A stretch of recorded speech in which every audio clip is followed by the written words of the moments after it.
Tonight is about more than trophies, banners, championships, or statistics. It's about the people. The athletes who push themselves beyond limits, the builders who created opportunities for others, the families who supported dreams, the coaches, mentors, volunteers, and communities who believed in the power of sport to change lives. For 40 years, the Lethbridge Sports Hall of Fame has preserved these stories. And tonight, we add another remarkable chapter.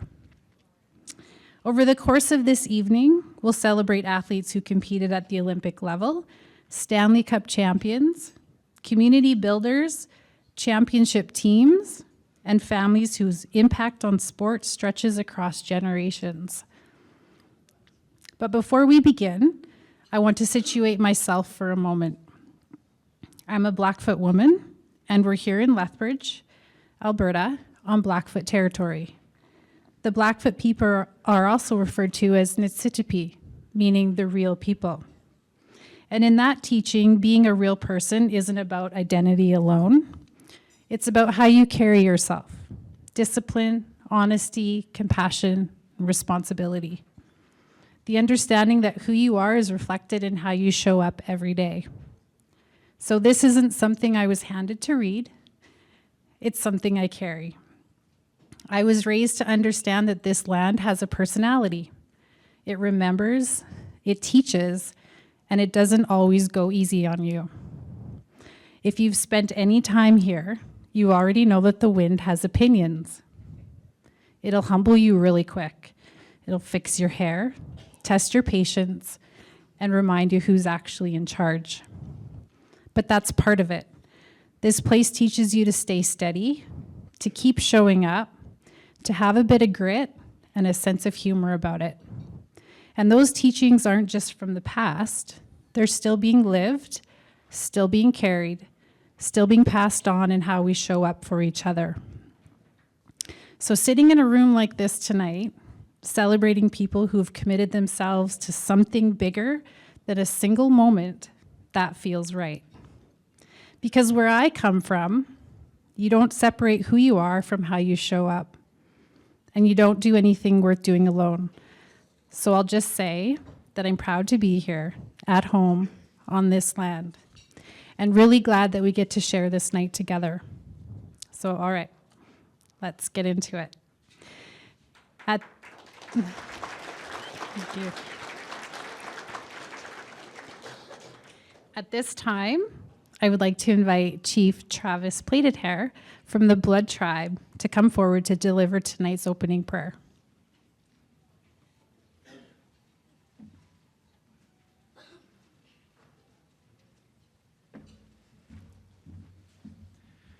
Thank you, Ms. Gitstakyaki. Okay, sonako kakayam sinniman. Gitkuna itsimatsimpuan khatakuyikak. O jekutini takaki nohkamoksinani muutini takkaat mohkutuis kiits. Nakukitsinaps pinnananaka takwe. Ni tapu tatama pianaka amutsiak. Aks statistotoa amutsi. Ituya. Did anybody understand that? Good. Hello, my name is Travis Plaited Hair, and I'm really honored to be here and be asked to say the opening prayer for this evening. It's going to be an awesome evening.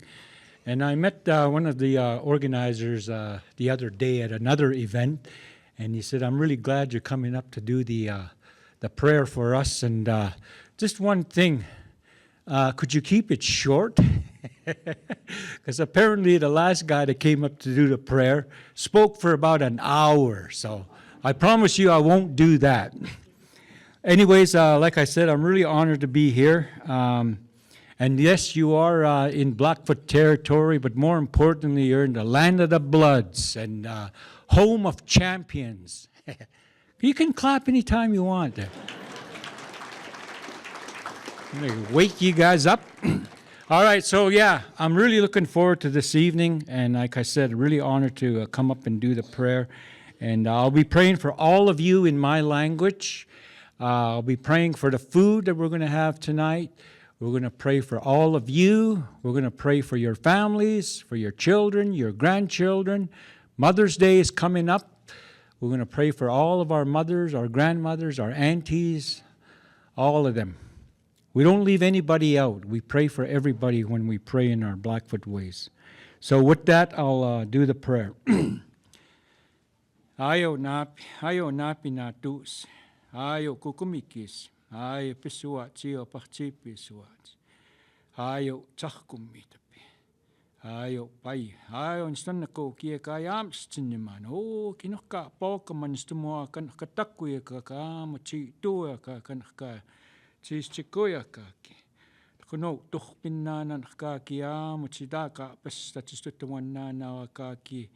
Ikipia tu miawakakian kakian kutastuchi piawakaki o kian hagokka pestatuwananaka o kispumukinanakaki napi natu siwakakan kipstupiawakakan kakia takuyakaki no pkanei puispinanawakaki annakaki nitsitapi minnanawakaki annakaki nitsu kuaminnana o kimuchi annakaki no sikohkutoki wakaki no katsisamito piokaki kakata piokaki no tatsu kuamuchi maita kakata piokasuki kasukitsu kuamuchi manana no kainas tsahkuyakaki o kikimma tusa daukaka paukamanstumoya wakaki nakaki takuyakaki ukuwa sakais sisyaka aksuapatsi saakaki akamanstahku tsimaxsaaka oku suat sussuku suat sanmanstitapi spiakaki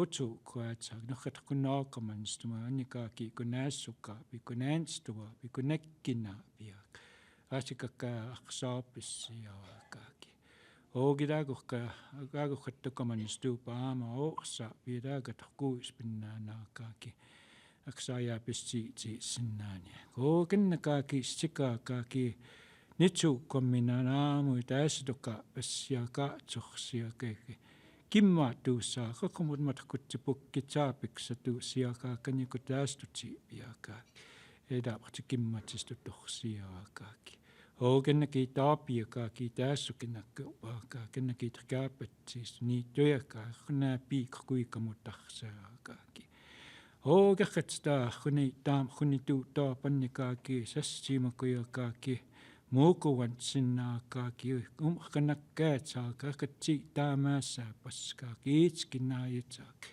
mautukiits kanatsuumataats kakkuitsinaamskaki kaanaamskaki okitsi ohkiarkuinnimaanaaka okinitsi okkaatsaak akkunaskunata piaka kenakaki ni puyaka kitsi taamakhunitu taapaka o kitsikai ka pumakkarpinnaanang nikaki mursukuyakaki akseita naksuorkuiki nakseita porpi sinnaan nakseita porkuis pinnaanaaka hei taamaskuutkai sinnaaniaka annisseino kannista paukamanstuma kanakkatakuyaka o yakkunnaassuka pi taama piaka kanakaki tsistikuyaka anne kannista paukamans o kinapiusin kaamutaanika kistauwatsamaan hanna take your right hand, raise it up in the air, put it on your chest and say hey. Thank you. You all owe me $5 now.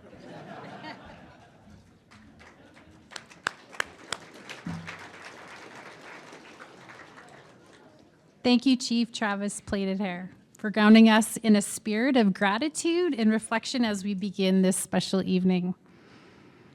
To officially welcome you all here tonight, please join me in welcoming the chair of the Lethbridge Sports Hall of Fame Board, Toby Boulay.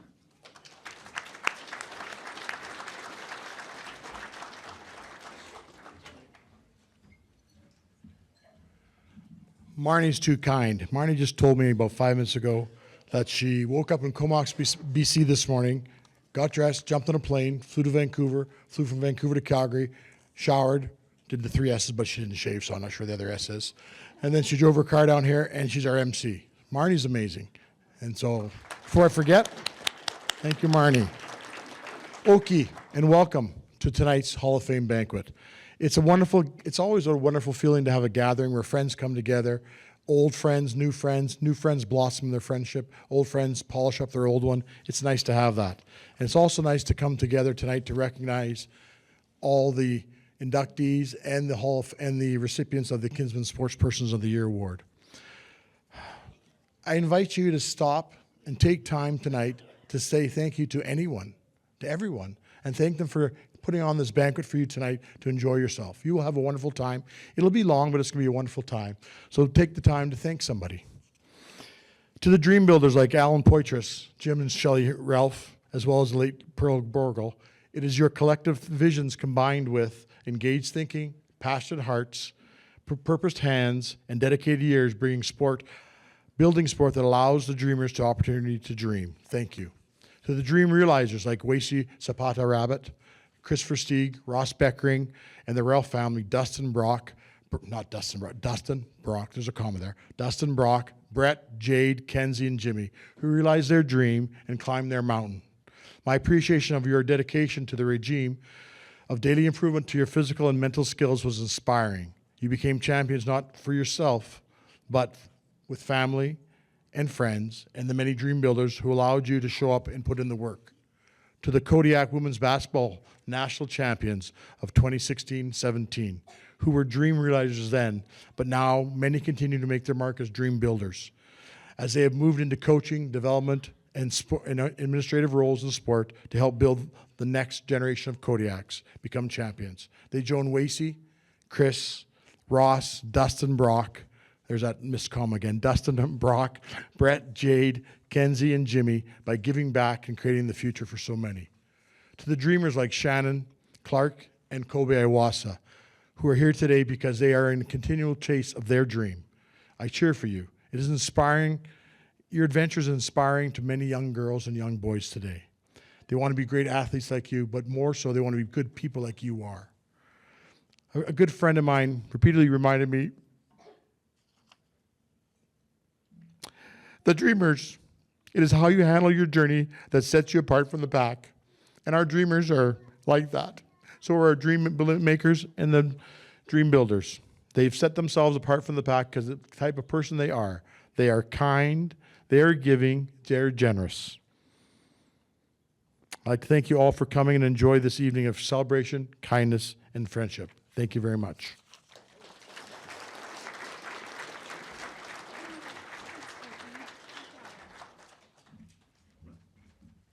Thank you, Toby, for those thoughtful remarks and for your continued leadership and dedication to preserving and celebrating sport history in our region. We are also pleased to welcome some special guests who will be joining us this evening from the Alberta Sports Hall of Fame. So if we could bring up and welcome Tracy Kinsella and Diane Jones-Konahowski.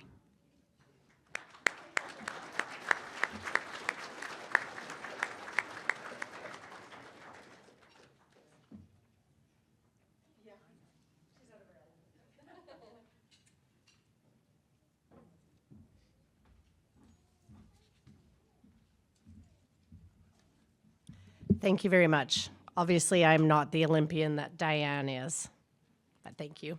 Good evening, everyone. It's a privilege to be here this evening on behalf of the Alberta Sports Hall of Fame.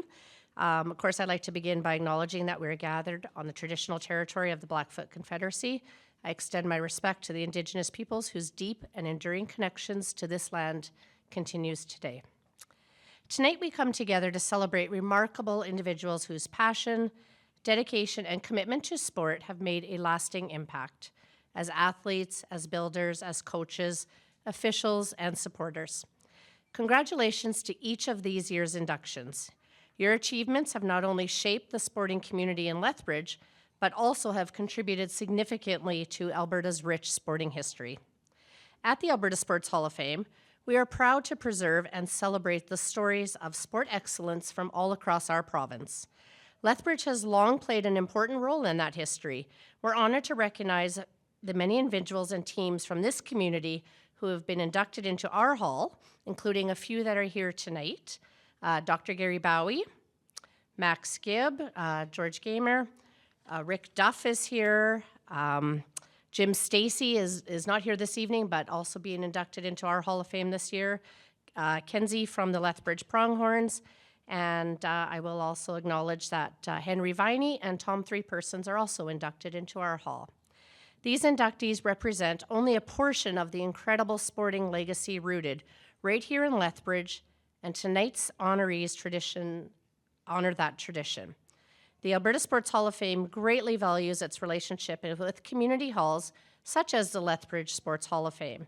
Organizations like yours play an essential role in preserving local sport history, celebrating your community achievement and inspiring future generations to dream big and stay connected through sport. We look forward to continue our work together as we honor and share Alberta's diverse and inspiring sports stories. Congratulations once again to tonight's inductees, to all your families, all your friends, your teammates, and all the supporters who have been part of your journey. And thank you to the Lethbridge Sports Hall of Fame for your ongoing dedication, and thank you for allowing us to share in your evening. Have a nice evening, everyone.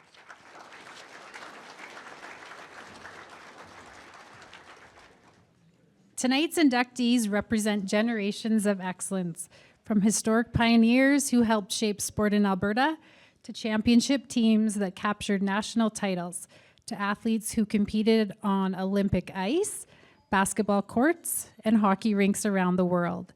This year's class truly reflects the rich and diverse sporting legacy of Southern Alberta. So tonight we're about to honor a trailblazing woman whose impact on swimming, broadcasting, rodeo, and civic leadership helped shape the foundation of sport in this city.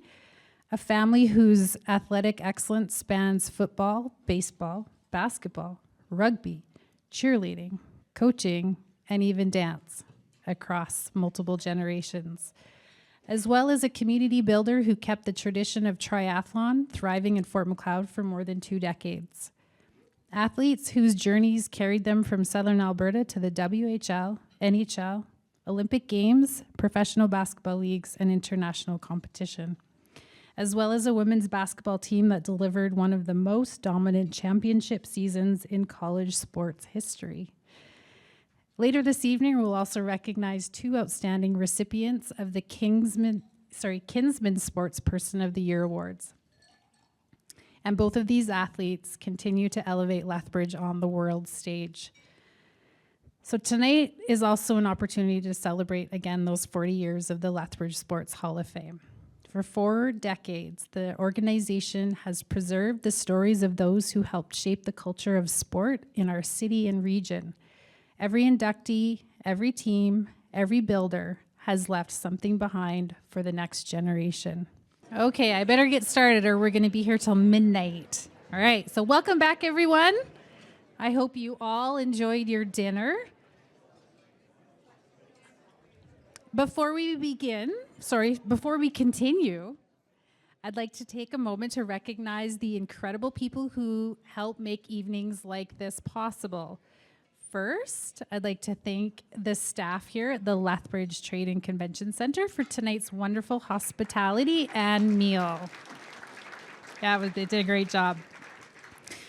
We also would like to thank and recognize Ryan Craddock from Rogers, who is he's joining us again this evening. And thank you for your continued support for covering the Lethbridge Sports Hall of Fame. And I'd also like to recognize the dedicated members of the Lethbridge Sport Hall of Fame board. Events like this don't just happen on their own. They're months of planning, organizing, emails, meetings, phone calls, sponsorship, program editing, seating plans, and about 100 little details that quite often get unnoticed, that people never see. And tonight reflects a board who care deeply about preserving and celebrating sport in Southern Alberta. So I'd like to ask our Lethbridge Sports Hall of Fame board members to stand as I recognize them. So the chair, Toby Boulay. Secretary, Jamin Heller. Treasurer, Dory Johnson. and our board members Dave McMurray, Susan Iman, Sarah Peters, and Keegan Brantner couldn't be here tonight, but her mama's here. Yay. Travis Grindle, Blake Tamayosi, and John Livingston. So yes, let's give them one more big round of applause. And I want to give one extra special acknowledgement tonight to Knuti Peterson. So if you know the Lethbridge sports community, you do know Knut. His passion for local sport history, storytelling, and community has helped shape the Hall of Fame for many years. And this organization simply would not be what it is today without his dedication. And as many of you may know, that Knut will also be receiving an honorary degree from the University of Lethbridge, an incredibly well-deserved recognition for sure. So Knut, thank you for everything you continue to do for sport and community in Southern Alberta. Where are you, Knut? Oh, he's hiding. And lastly, we also want to recognize all past inductees joining us tonight. So if you are a past member of the Lethbridge Sport Hall of Fame, please stand so that we can recognize you.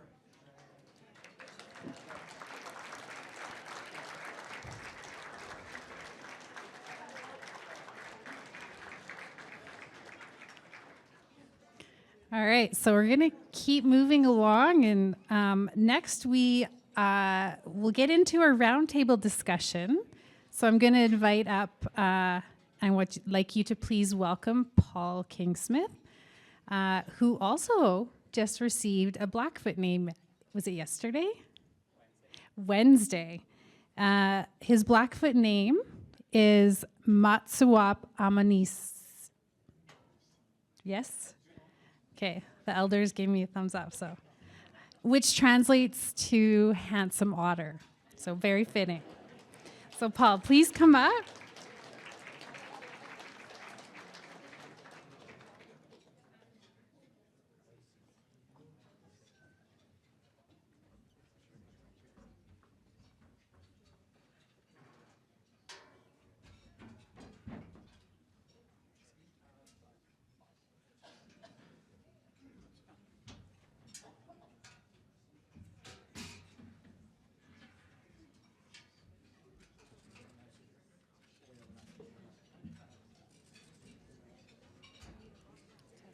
Testing.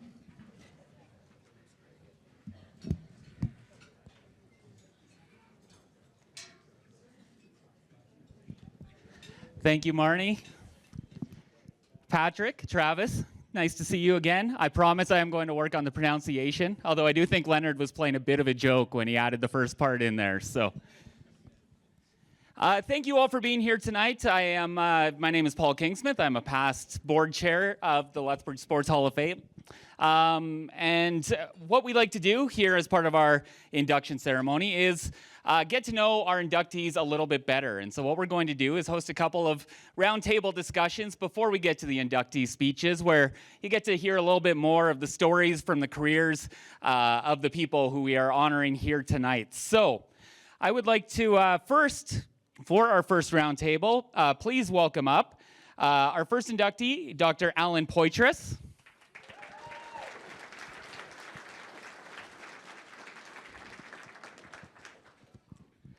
Ross Beckering.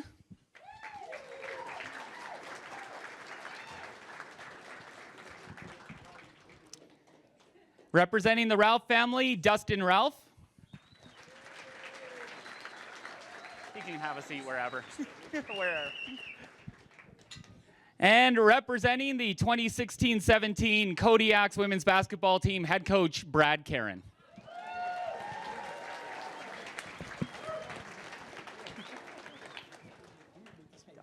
Good. How are you? It's been a while. Hey, Ross. Nice. Good. How are you? Good. Nice to meet you. Good to be here. So we'll just kind of fire some questions around, and you'll have to share a mic as it gets passed around too.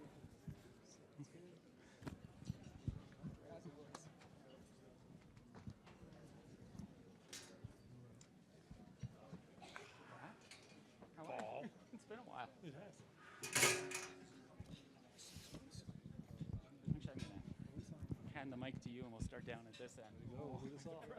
Pressure starts here. Yeah, absolutely. Okay, easy question. I'll take 100 for easy. Start with an easy one. All right. So thank you all for being here tonight, gentlemen. Congratulations on your honor. We really appreciate having you here, and we'd like to get to know a little bit more about your varied career. So we'll start at the end with Dr. Alan Poitras. And for those that don't know, Alan has been the guiding force, the do-everything man behind the Fort Macleod triathlon for many, many years after a very successful career himself as a triathlete. And so, Alan, working in a small town like Fort Macleod, what are the advantages that being in a town like that bring when you're trying to organize an event like that? Oh, the advantages are you can put pressure on everybody because you know everybody, and that comes in quite handy. Also, most of my family lives in Fort Macleod, so they're voluntold every year what they get to do. I like that. Ross, I have a very similar question for you. As Ross, very successful, extremely successful university basketball player, went on to play pro, went on to play in the Olympics, represented both Canada and the Netherlands in international play, but all coming out of the small town of Taber. So Ross, what was it about being in the environment in Taber, playing high school basketball, W.R. Myers, coming out of that environment? How did that help set you up for the success you had later on?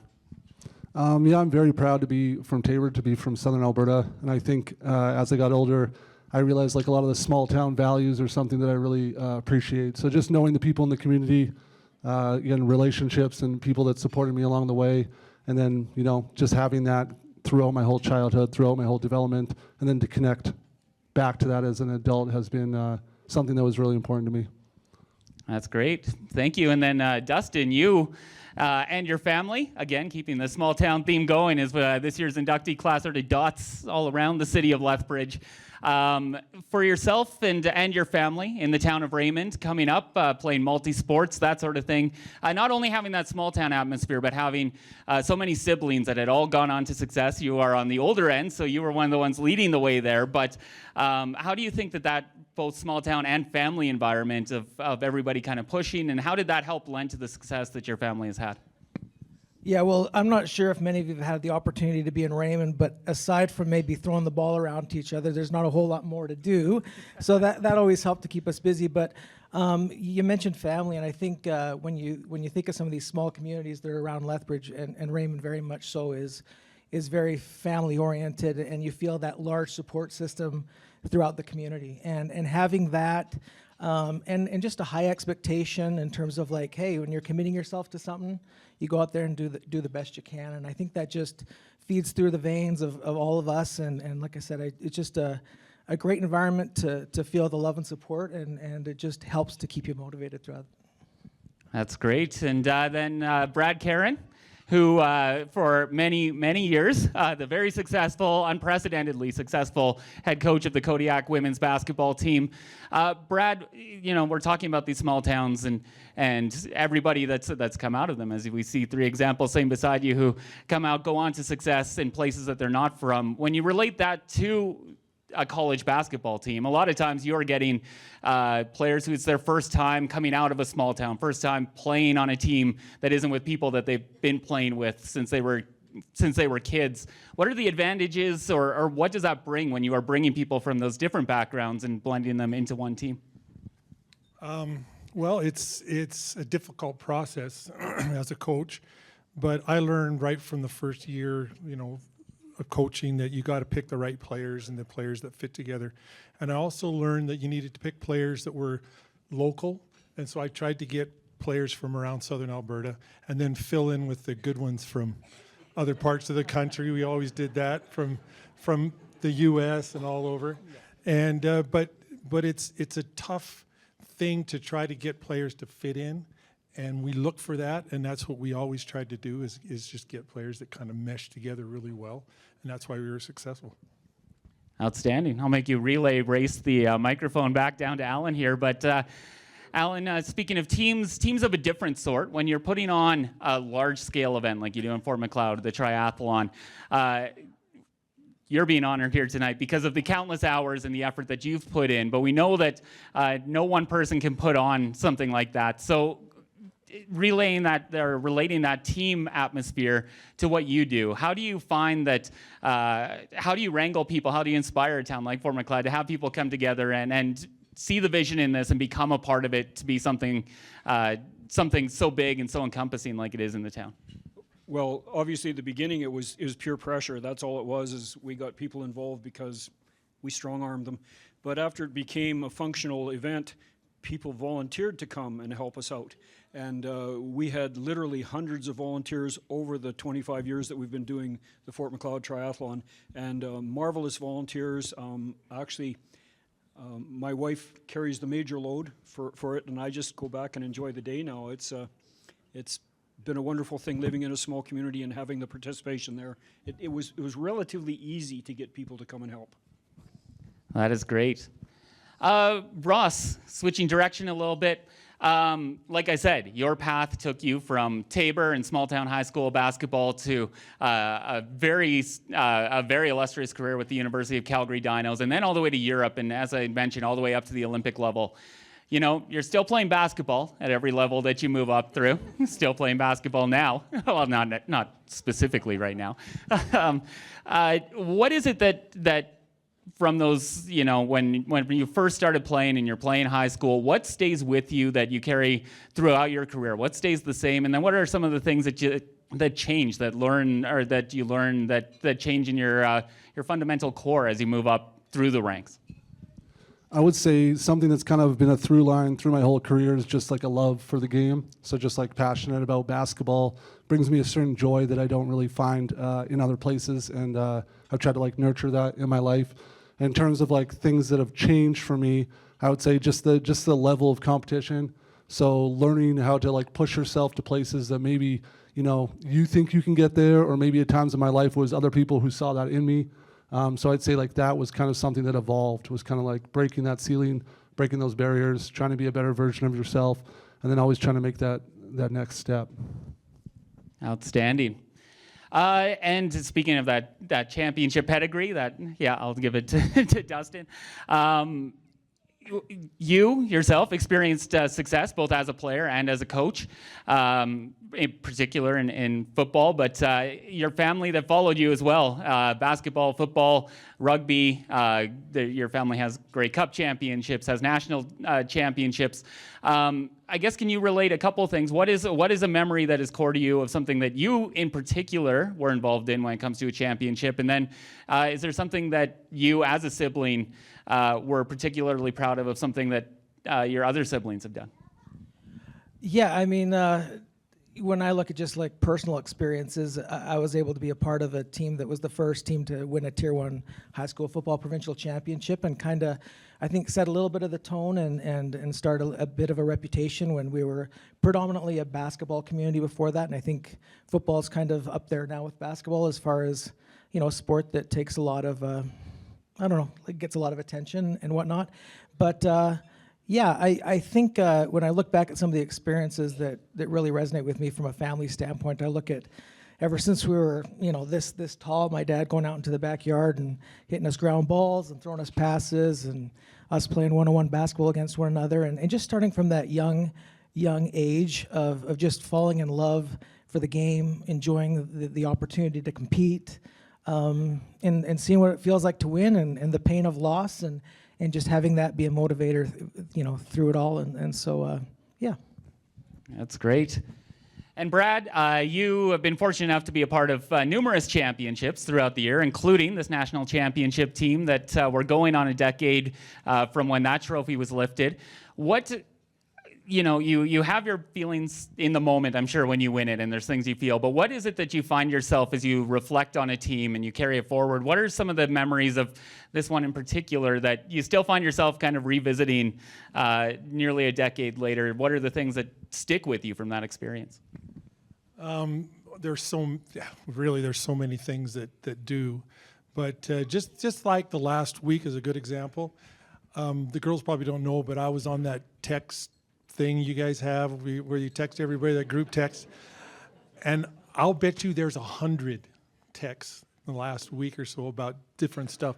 But with the girls, especially this team, they were so close and so they just stuck together and at each other's backs all the time that it made it easy for me as a coach. And then obviously, you surround yourselves with good people. And I was always told that by my father, that if you want to be successful, you surround yourself with good people. And first, I had a good wife, but then I got good coaches, John, Deanna, Allie. They helped, and those are the kind of things I remember. But I just remember the girls and how happy they were all the time, and they were laughing and joking, and that's what made us good. Amazing. Alan, back to you.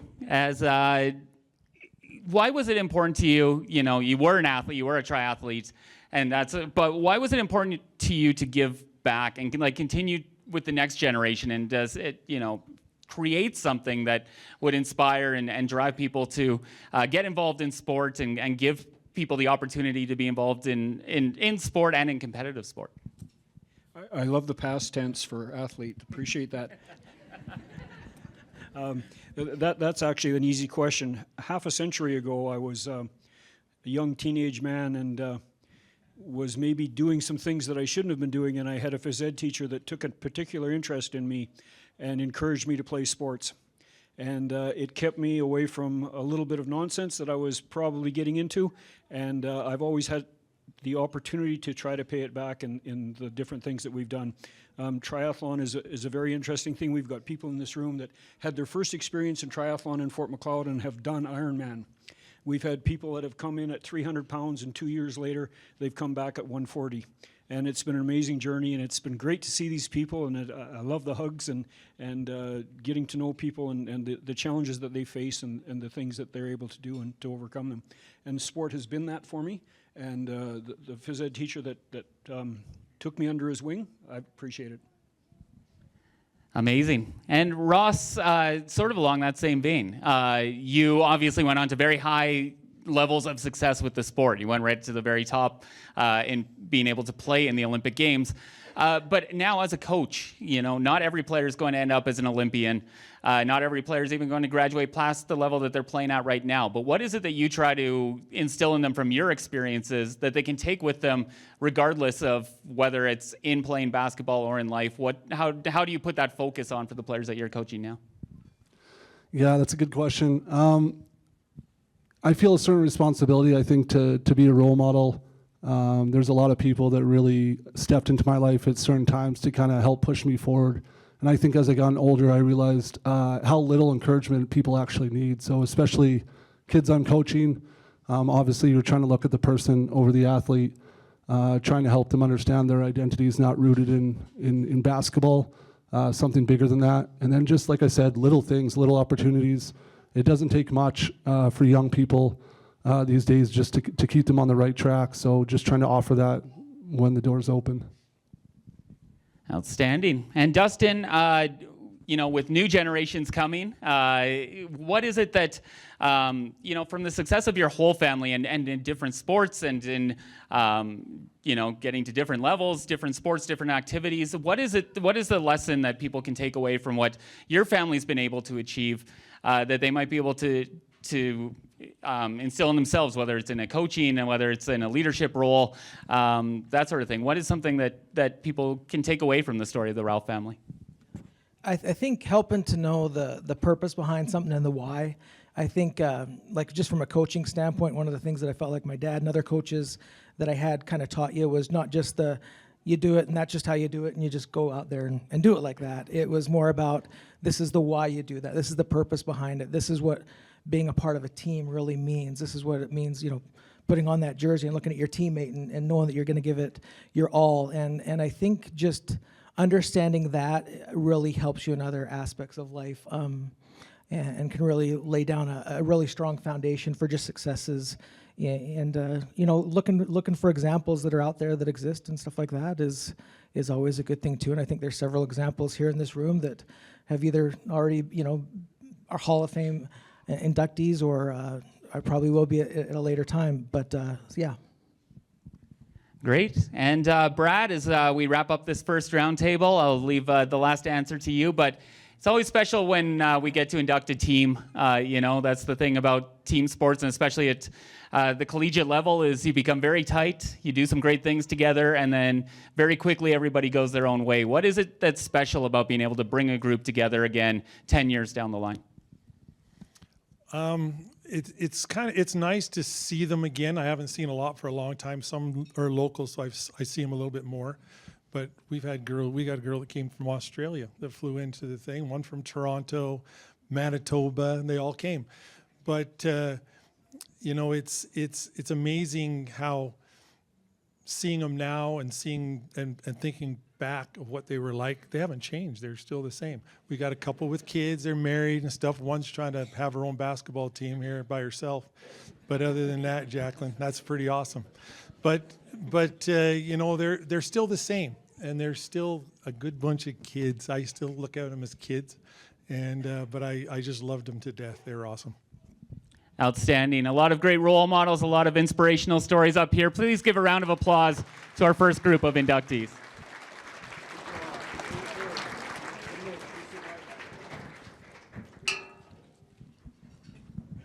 Oh, stairs are on that. Thanks, Ross. Yeah, 2 more can come in. We have the one more round, too.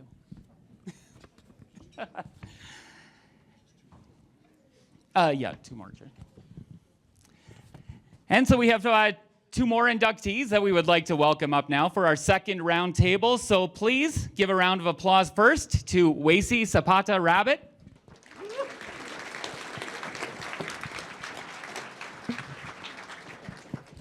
And Crisper Stieg. Thanks for being here.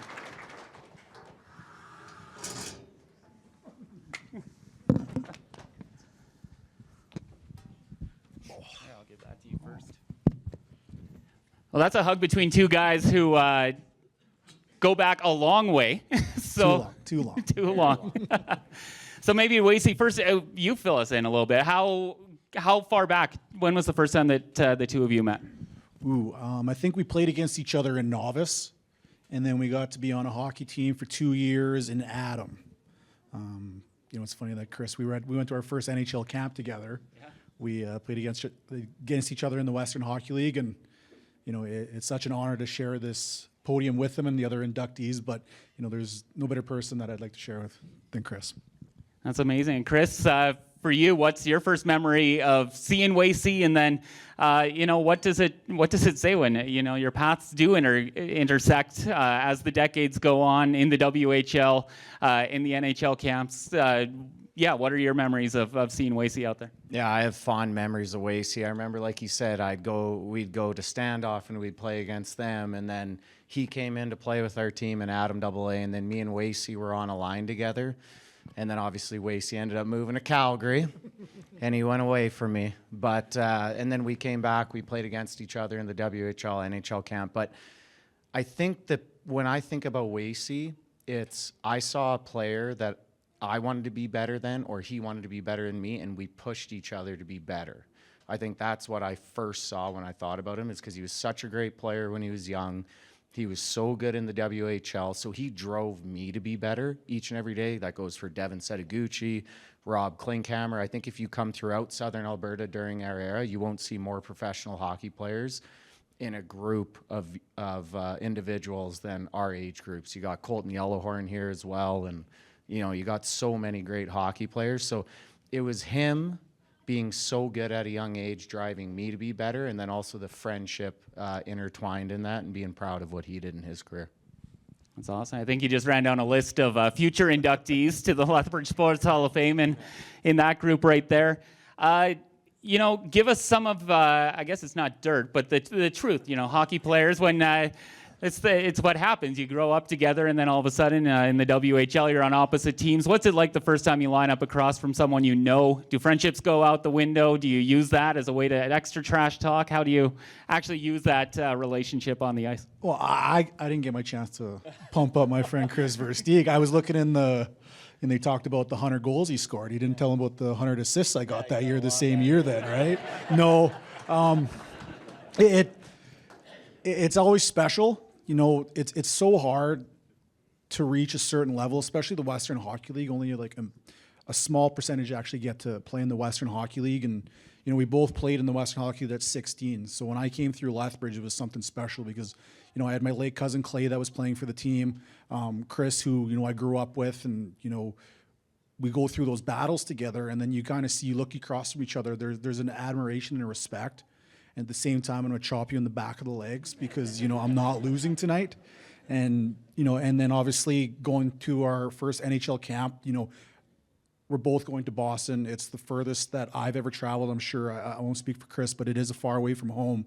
And I remember we got to the airport, and I was so nervous. And then I saw Chris, and, you know, I'm going to be okay.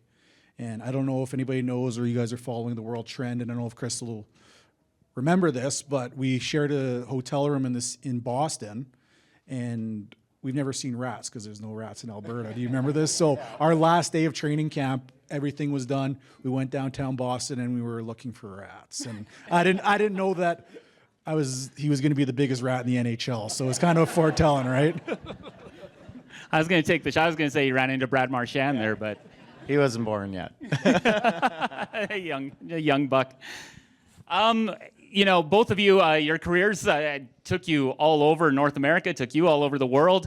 As you, you know, you look back, who's a player that you ran into along the way that maybe it's someone we know, maybe it's someone we don't know that you're like, that's the epitome of a hockey player. That's a guy that sticks out to me when I think of who I got to run into across the world. I'll give it to each of you. Who's someone that stands out? Well, it's for me, again, growing up, when I was younger, and this kind of goes into friends that'll punch you in the face on the ice, it's the late, great Rick Rippon. So Rick was 2 years older than me, and when I was younger, I'd get called up, you know, to play for his team, and he'd be like, if anyone touches you, I'll punch him in the face, you know? And he was kind of the guy that came through Lethbridge. He took care of me when I would get called up on the team. And then I still remember his first NHL game when he was playing for the Vancouver Canucks. I went in to see his uncle because his uncle sharpened my skates at players bench for all those years. And I went in to congratulate him and obviously give him a big hug. But he was kind of the guy that in this local area, obviously he's from Coleman, but he was the guy that I looked up to, and he was the one that I wanted to be like. And then when I played against him in the Western League when I was 16, I got into a scuffle. He came in and gave me a left hook, and I was on my back within 3 seconds. But he was the guy here that was older than me that kind of paved the way for us guys in Lethbridge. It has to be my cousin Clay Plume, the great Clay Plume. You know, coming from the reserve, when anybody does anything special, you know, no matter what, you're always looked at as a role model. And Clay was one of the first from our community, especially that, you know, went to the Western Hockey League and stayed. And I got to, you know, spend every day with him. You know, I got into hockey because I wanted to play with my cousins, and Clay was the best from our community. Like I mentioned, with like looking across the rink and here at the NMAX Center, and you know, we're both from a community that, you know, it's hard to, you know, get to the Western Hockey League, but it's harder to, you know, from the reserve. And when you have two of us on the same ice, you know, it's something special. And I was aware of it, but you know, Clay was so good, and he was so, you know, he worked on his craft, and it showed me that if he can do it, then I can do it, right? It made things possible, and that's kind of what I put into how I go every day, is that, you know, as long as I'm doing something, I'm paving the way for the next person or the next young individual that wants to be a coach or be a hockey player. And Clay was, for me, he was my role model growing up and started early. A lot of shared similarities in those two gentlemen. Those are excellent answers, guys. Sort of on that note, what you got into about giving back and you know, in that world, I had in my previous life, I was a reporter for Global TV, and I had the fortunate experience to be there when each of you brought championships back to your homes. Wasey, I remember going out to Ganai, going into a teepee where you had the Memorial Cup. Chris, I was at your mom's house watching you play street hockey with your friends. I was at the car dealership where people lined up for hours and hours to get to see you in the Stanley Cup. For each of you, for those experiences, for my dollar, those are probably the two toughest hockey trophies there are to win. There's 60 teams competing for a Memorial Cup. The NHL is the pinnacle of the sport. Why was it so important to each of you to make sure that when you got your championships, you brought it back, and not only brought it back home, but gave your communities an opportunity to celebrate with you? Well, first and foremost, I think I can speak for the people, the team that won, that's being inducted. Chris has been a part of some amazing teams, and for me, like I tell our players, individual success is always important, but with team success comes the individual success, and you don't win or you don't have success alone. So, going to my parents, any parent here that understands if you're in sports that, there's a lot of sacrifice that goes into raising a child, and I wasn't aware of this until I got older, and the sacrifices that my parents made. Getting up at 5 a.m. in the morning to feed the horses, I definitely wasn't doing it. So I can make a practice in Lethbridge at 7 a.m. Or for any of us that have driven Southern Alberta, we went from Lethbridge to Brooks and back to Lethbridge in a blizzard in January. I wasn't behind that wheel. My parents were. So you don't succeed alone, you don't win alone, whether that's in academia, sports. So for me to bring back the Memorial Cup to my community, that I didn't get there by myself, right? There was a lot of people, and whether that's coaches, mentors, and the people from my community that they need to see that something's possible, and that even as a coach, I'm not doing this alone, right? I have my mentors, I have people that I pick up the phone, and I hope if none of you do have that in this room, I hope you find that, because it is so important that success isn't owned, it's borrowed. And then from there, it's on you to share everything that you've learned in your life and pass that down. So that's what was really important for me when I won the Memorial Cup, that, the Vancouver Giants, it was so hard to win. We came in, you mentioned 64 teams we had to go through, and then the Medicine Hat Tigers, Game 7, overtimes, broken bones, and all the sacrifice we have to make so that for the one moment in time that, it's all worth it. And I'm sure Chris will at a little bit higher level with the Stanley Cup, but it's really hard to win. And when you're a part of that, you want to share that. And it wasn't my victory, it was everybody else's. And for my home community, that I wanted to share that with them. Yeah, when you win the Stanley Cup, you can kind of take the Stanley Cup anywhere. You can take it alone. You can go to a beach. You can do anything. And I remember when I won, actually a friend, Tara Popovich, had just won So You Think You Can Dance Canada. So the city was a little... they were helping her, right? And they were doing that. So when I offered to bring the cup home, it was pretty hard to get everyone on board to help. So my dad and my brother went on a limb, and they put together this extravagant type of ceremony, right? So they got the rugby club. The rugby club joined in, Jim Stacy, and they did an incredible job. They went to Murray Chevolds, and then Murray Chevolds, they were like, okay, let's help you out. And I remember when we brought it, I didn't think it was going to be what it was. We could have hired some more rugby players. But I remember it was like, how do I share this with the community that I grew up on the north side playing street hockey with, and give kids access all over, whether it was a kid from Kainai or whether it was a kid, we had Hutterites there that came in and they were lined up for hours. We had so many different communities that were there. I mean, how many people? 10,000 people probably over the day. And they were lined up at this car dealership just to see it. So when we put it together, I didn't know what it meant. But for me personally, what it meant was, how do I give back to the community that I love, the people that have been a part of this, and then have my, my family put this all together with all the time and effort they put into it, and then see it pass back, and the amount of people that came from all different walks of life all over Southern Alberta was something that I'll remember forever. I mean, there's a video on the internet, you can kind of see it still, and what it was like. But that was what it was about. It was like I said, you can bring it anywhere, you can do anything with it.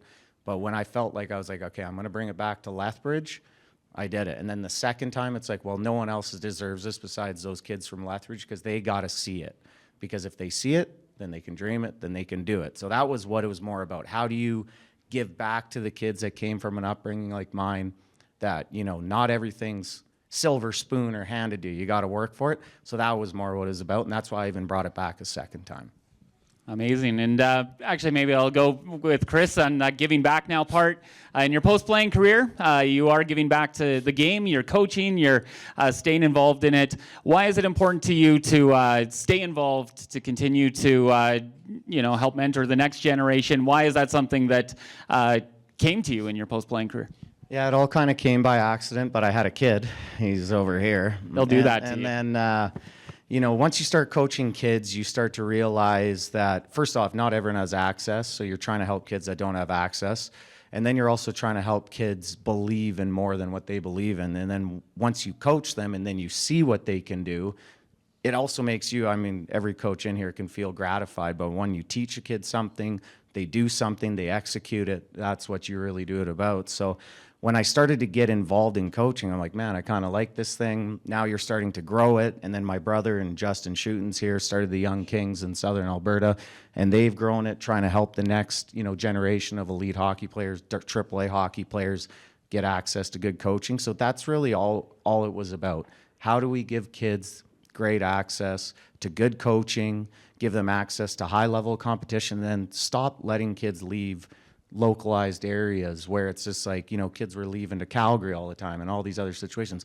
How do we give kids in Southern Alberta, or where I was from in Ontario, my son's from, access to really good hockey at a young age? And then how do you teach them how to become really good people first and foremost, and then hockey players? So kind of fell on my lap, but I've enjoyed it and I love coaching. Awesome. And Wasey, similar story in the way that you've used your post-playing career to give back to the community. You continue to coach, but I also find it incredibly admirable the way that you've always used your voice for the Indigenous community, for your Blackfoot community. Why was it important to you, and I remember this going back to your playing days, getting involved and using your voice in that way? Why is it, maybe an obvious question, but why is it so important to you to make sure that you're using the platform to give voice to issues, to be a support, to be a role model, and to help lead in the community? It started at a young age for me. There was an incident here in Lethbridge. I was told to go back to my own community, and at that time I was really confused. And my late grandma Patsy, I tell this story to all my players, is that have to be proud of where you come from, right? Be proud of who you are. I'm very proud of to be Nitsitipi. I'm from Ghana, and my Blackfoot name, my family's here, my leadership's here. I'm very proud of where I come from. So, whether I played in Saskatoon, there's a lot of First Nations. When I played there, I got to make sure I go visit the communities there, and for me, it was really important to give back, right? Leave it better than you found it. And when I do leave my home community, because I had to leave at a very young age to chase my dream, and I mentioned my parents, the sacrifice that they made. But when I do come back to my community, I bring back the knowledge that I've learned out there, and I bring it back, and I use that so that the next generation, that they have those, the platform that he just spoke about, is that, anything is possible if you put your mind to it. There's gonna be a lot of sacrifices, not only for yourself, but for other people, but you can achieve those, right? So when I do go speak to communities, I've been invited all over Canada, and that's such an amazing thing, is when you're asked to speak to youth, it's a privilege. And I take honor in that, and I understand the weight that carries. So when I do speak, I speak from the heart with gratitude and my Nitsitipi ways, and how I was taught and raised, that, with kindness, and the struggles that I had to go through, but also the positives, because there's some amazing things. You mentioned that, I traveled all over the world, so that when I did get into coaching, I'm very competitive. That's why I wanted to stay in hockey, but at the same time, it was my turn to give back, because I got all these experiences and all these, amazing things that happened to me. So it was my turn to give back, and that's why I love coaching in the Western Hockey League. The development for these young men is the most important to me, because if they don't understand that their development is the most important thing to me, and if I'm not the best Wasey for them, then you don't win. So that's the most important thing. And when I come back and speak to our youth, and especially the community I skated with, our U21 team that's going to Toronto in July, and that was the same thing that I told them, that, just be proud of who you are and where you come from, and that stuck with me for the rest of my life because my grandma at a young age was instilled in me. So Amazing. Last question for you two guys. You go out today in a battle drill. Who's walking away as the winner? Not me. Not me. I get broke in half. I have a coach's body. Chris looks like he can, I mean, I'm taller and still younger, but he's in great shape. So I'm going to I'll tip my hat to my friend Chris. You guys are too nice. Classic hockey players. Wasey Rabbit, Chris Versteeg, thank you both, gentlemen. Thanks, Wasey. Thanks, Chris. Okay, well, I'm just going to start talking. So I want to say thank you again, Paul, Handsome Otter, and to all the panelists for sharing your stories and reflections. The passion, resilience, humor, and community spirit we heard tonight are exactly what the Lethbridge Sports Hall of Fame is all about. And now we move into the heart of tonight's celebration as we officially honor our 2026 inductees. So our first inductee this evening is being honored in the historical category. So please join me in congratulating this year's inductee, the late Pearl Violet Borgle.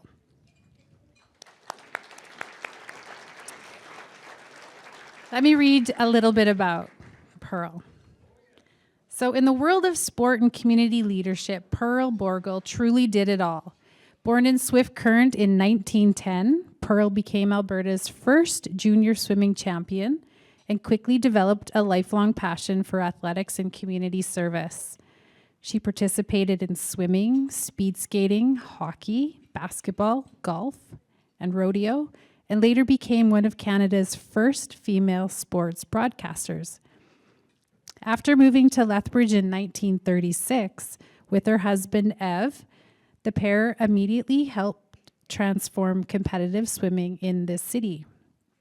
Together, they organized two swim clubs, the Penguins and the Tarpons, which later merged into one unified team known as the Tarquins. At a time when Lethbridge lacked proper swimming facilities, athletes trained in Raymond and Waterton, demonstrating the kind of determination and commitment that helped build sport from the ground up in this region.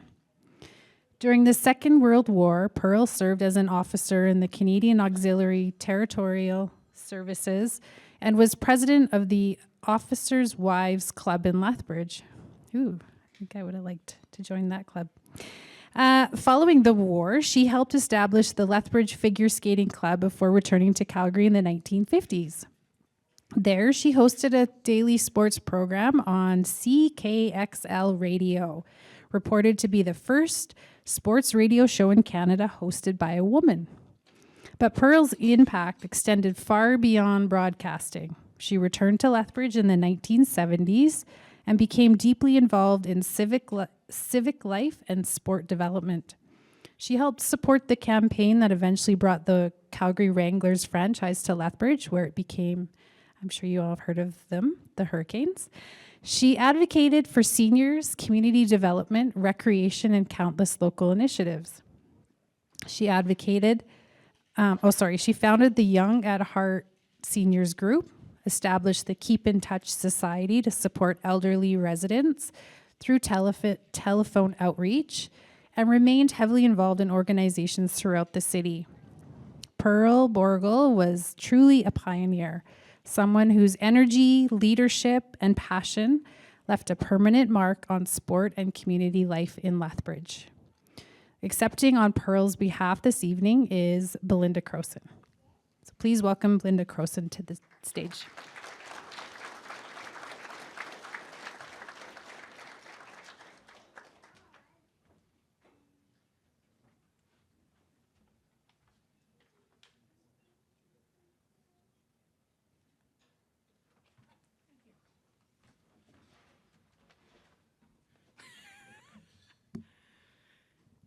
Just so you know, this is the only time I'm ever going to accept an award in sports, so I'm going to enjoy this. If you're wondering why I'm here, This is the historic award, so they couldn't think of anybody else to give it to except the local historian.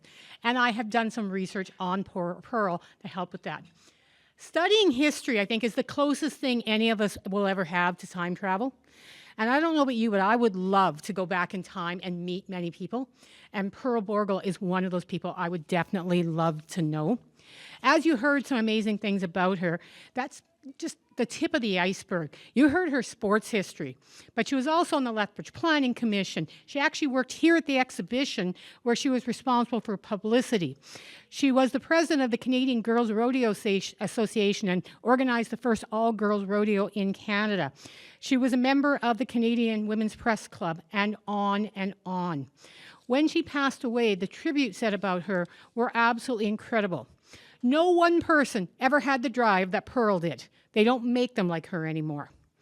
And this is a quote from Pearl that I am going to make sure I put on my wall. Nothing is impossible if you set your mind to it. So thank you, Pearl. May she continue to inspire us, be the beacon that she continues to be to encourage all of us, and may she play on. Thank you all.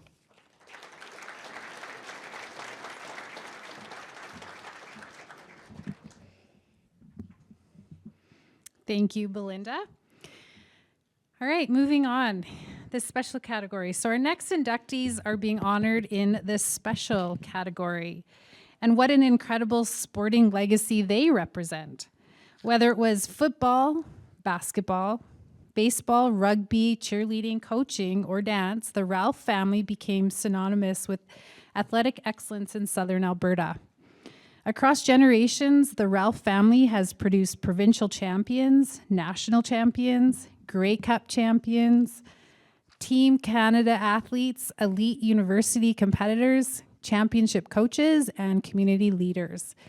Dustin Ralph excelled in both football and basketball before playing NCAA Division I football with BYU and the University of Wyoming, later finishing his university career with the Alberta Golden Bears.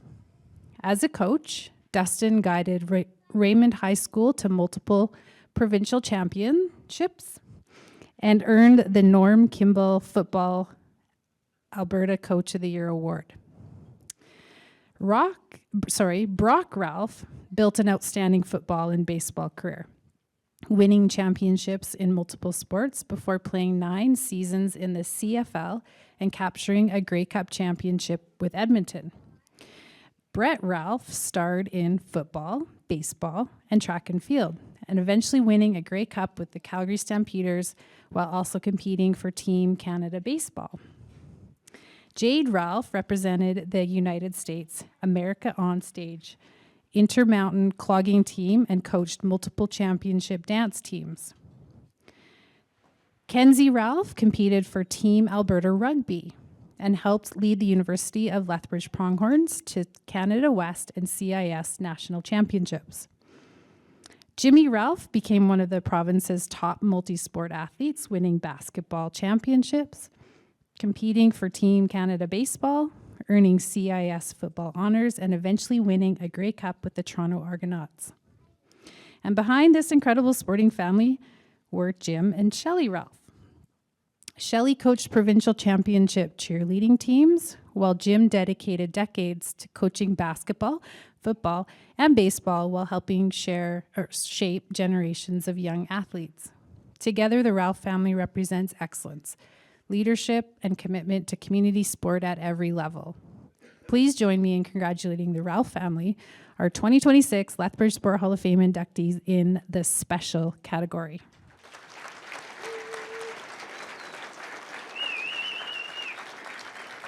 So I would like to call upon Jim Ralph to come up and say a few words, accept the award.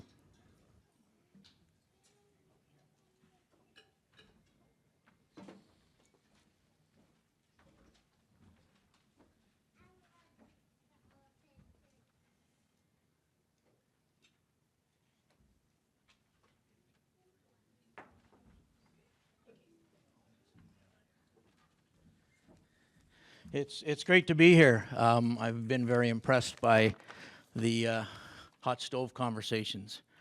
Many things that I thought of as this event was about to come to play was covered by the athletes up here that represented the families, and things were said so very clear.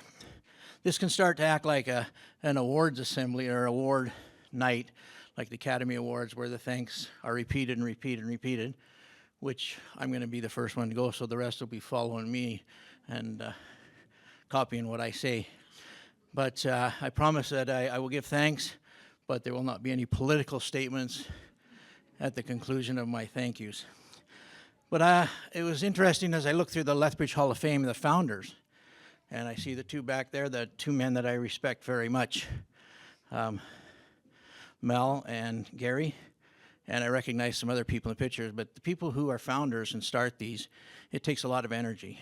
And then I look at the board today, and a great friend of mine, Toby, who coached Kenzie in rugby, and we taught school and competed against each other, a great friend, and I thank that committee, because things like this just don't happen, and you look at the effort that goes into it. I also want to congratulate, and we're honored to be in the group of inductees this year.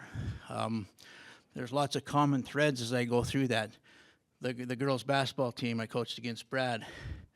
We got Comets back there, Allie, Jackie, Sunder. Taught them in school, great individuals. Coached against Ross, great player. I always kind of felt sorry for Ross because if you know his heritage, he had brother and sister who were fantastic players. And I thought, Ross, tough to be the third one, but he blossomed into, well, I'll say it, probably the best. No, he was the best basketball player. But that's saying something because Henry was fantastic too. So I have a common thread with that, and it's an honor to be represented. I'm not going to take much time, but as I look at my family, and I look at athletics, and I think Chris and Wasey talked a lot of the things that I was thinking about, but the character that you can build as an athlete. And I always tell people the lifelong skills, the life skills that you learn from athletics will carry you a long ways. The self-discipline, the teamwork, all those characteristics. You fail. Wasey talked about hardships and what you have to do with hardships. You take it as a learning opportunity. You get up and dust yourself off and become better because of it. I love a quote by Henry Ford where he says, whether you think you can or whether you think you can't, you're right. And that's a great statement that I've had in my head. I actually put it in the school when I was principal in Raymond so that the students could see that every day. But, you know, as we talked about it, and they talked about community many times, we're all blessed to be part of great communities where there's a support system in place, where there's good people, where there's, in my case, there's athletic excellence. There's many role models that have preceded us. There's tradition, there's cultures, all those things. But one thing we wanted to teach our kids, Shelley and I, and we talked about it a lot, was you're never bigger than the team. And that was also talked about. I think it was Wasey or Chris that said, you know, you're just part of a team. You don't win by yourself. You don't lose by yourself. But we always taught them that we wanted them to not be bigger than the team, be the best you can be, and respect your opponents. And I think sometimes that's a thing that's forgotten. I remember talking to Tom Higgins, who coached both Brock and Brett, head football coach for Edmonton and Calgary, and he was talking to me one day and he says, you know, one thing you got to teach your players and your people and your kids is always to respect their opponents. Now there's more than one way to look at that. The way I look at it, and the thing I always try to teach our kids, is there's no celebrations after a touchdown. There's no trashing other players. There's no standing over top of them, staring them down. That was just something that we didn't believe in. We felt like we represented a community, a tradition, and you represented a team. Make them proud of you. And so when you respect your opponents, you do those things that don't degrade them, that don't bring shame to them. You don't celebrate.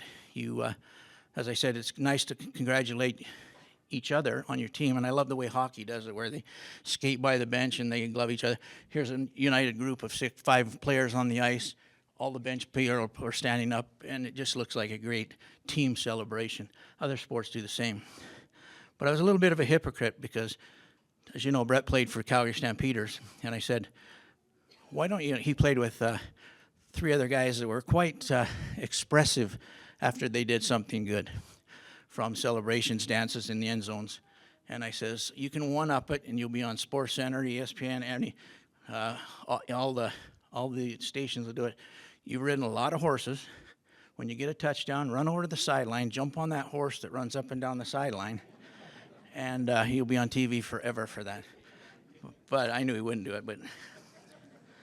But you know, we taught him hopefully be grateful for what you got. Look at the people who have put time into you. Things don't happen by themselves.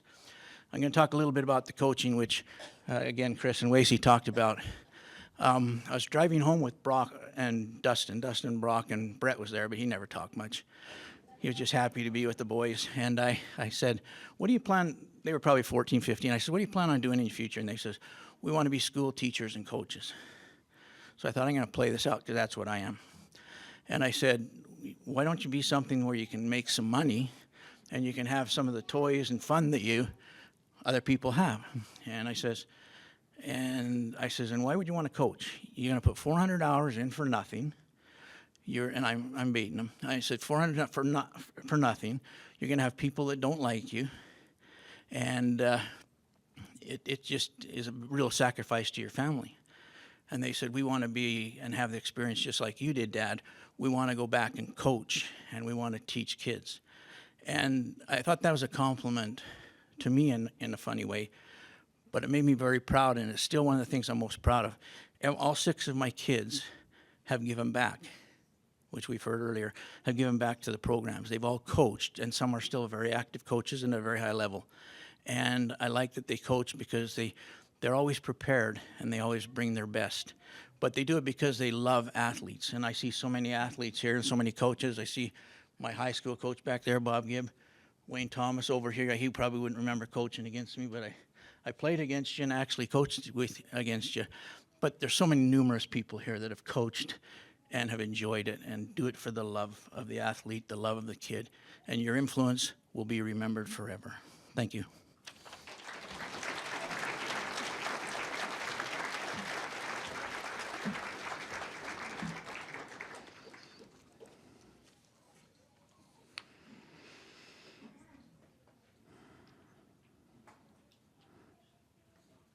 All right.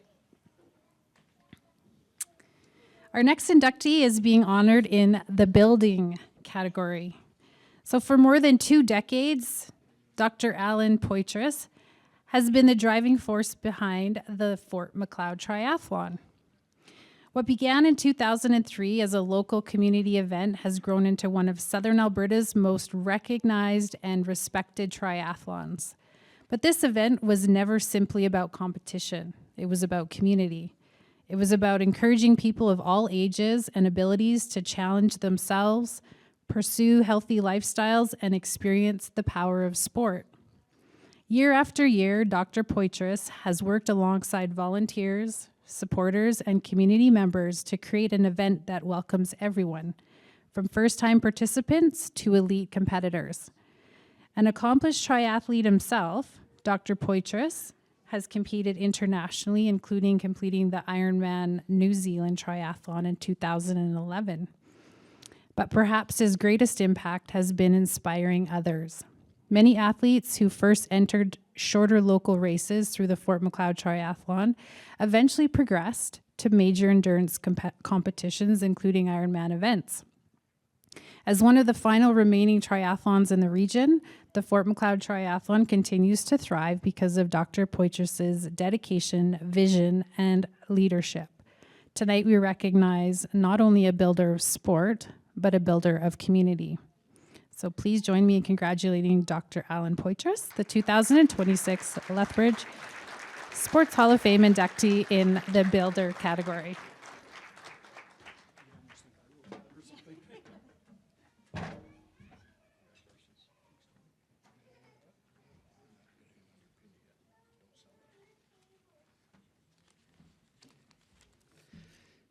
Well, thanks again. I've known Toby for a few years, and when he called me and said that the Lethbridge Sports Hall of Fame had accepted me as an inductee, I thought, for what? And I'm deeply honored to be here today and to receive this award. I've traveled with Toby tens of thousands of kilometers, and I've watched him wrangle 30 to 40 teenage boys in rugby tournaments and all over the world. And he 3 times, once on the phone, once on a message, once on an email, said, "You've got 2 to 3 minutes. Here we go." I know what he can do. My thoughts just sitting here is that nothing is accomplished in a vacuum. Everything that we do is because of other people. This award truly goes to the community of Fort Macleod and to the volunteers, many of which are here this evening, and I appreciate their efforts in putting this all together. But I'm going to do the Oscar list. Frank and Emily are here from the Macleod Gazette. They have been huge supporters of us. The publicity that we've gotten has been a major force in driving us forward. We get pictures, we get editorials, we get everything that Frank and Emily have been able to give to us, and the support has been incredible every year. My family, a lot of them are here. I pound them every year to come out and help out in the races, and they do, and they're always there. My father, up until his 90th birthday, was the transition boss between swim and bike, and he loved it. My mom still comes out. She's here tonight. She's 90 years old, and she still participates. And so it has been a she'd stand up, but that would eat into my 3 minutes, so hundreds of volunteers, literally hundreds of volunteers. We actually have people from other communities that regularly come out and help us, and we're constantly getting emails about our volunteers and the quality of them and how friendly they are and how much fun they make the race. It is an entry-level race. We want people to learn how to do triathlon and how to learn how to best improve themselves. All the athletes that we have, my great friends that are here, are the ones that I train with that convince me to do I don't know, I don't want to say stupid things, but sometimes it is. We swim in cold water, we ride up mountains, we run through deserts, and we think it's fun. So no group is better than the organizers, and this is a bigger and better, and we hope that it'll get bigger and better every year. Lorraine and I have turned this over to a community group. We're excited for them. They're seasoned triathletes. They're seasoned people that in the community, and they want to do the best for Fort Macleod. And last of all, I have to comment about my good wife. I'm up here getting the award. It should be a co-award, or probably 70% hers. She's the one that stays up all night doing heat lists and changing and everything else. I want to tell an experience a couple of years ago. We got a call at midnight the night before the race, and this fella said, can I get in? And she kind of waffled a little bit. She says, no, we'll find a place for you. And of course, when you do all these heats, they're lined up. There's people that are in specific order, and she got this fella in. The corker was, when he comes in the morning at 8 o'clock to pay his money, he brings 2 kids with him. They're 8 and 10 years old. And he said to her, you won't mind looking after them while I'm out racing. So we've got 350 people out racing, and it's absolute mayhem. And she grabs these kids by the hand, and she's going all the way through, up and down the race, and doing all the things that she has with these 2 kids in tow. Kudos, Lorraine. Thank you for all the support for all those years. Thanks, Toby.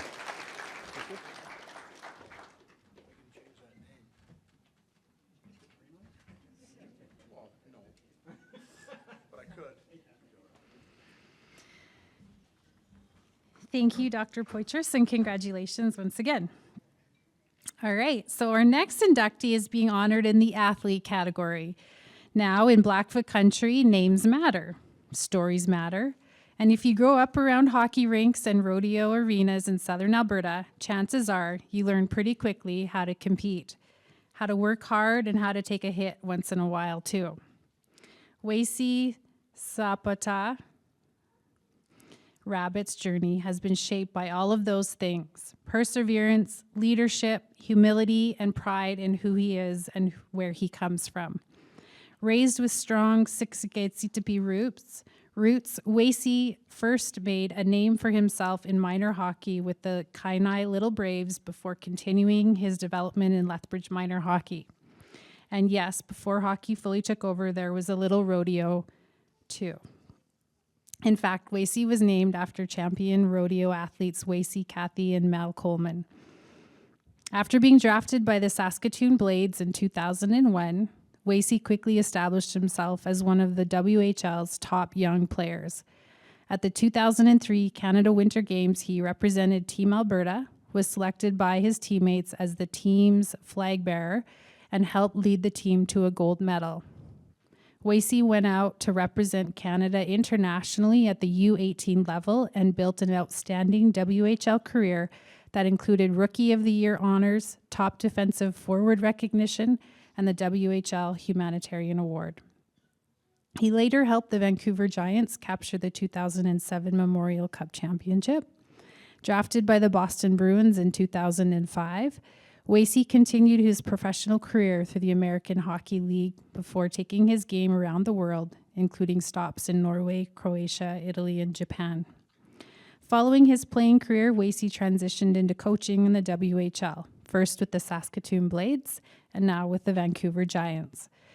But through every stage of his journey, Wasey has remained deeply connected to his culture, community, and responsibilities as a role model. He continues to speak in Indigenous communities, mentor youth, and represent Siksikaitsitapi values and humility and pride. Please join me in congratulating Wasey Sapota Rabbit, 2006 Lethbridge Sports Hall of Fame inductee in the athlete category.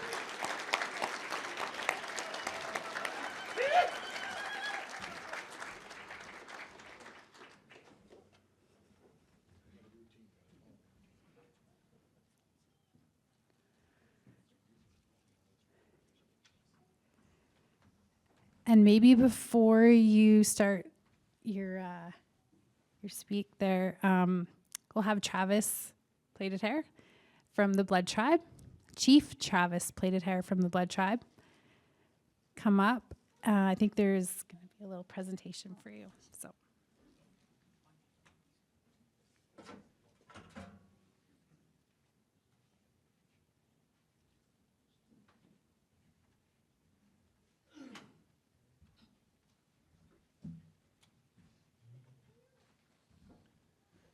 Yeah, we just wanted to, in our ways, we always honor our athletes, our warriors, anyone who achieves anything and brings pride to the community. And everyone that spoke today, we're going to dedicate this ceremony to all of you also.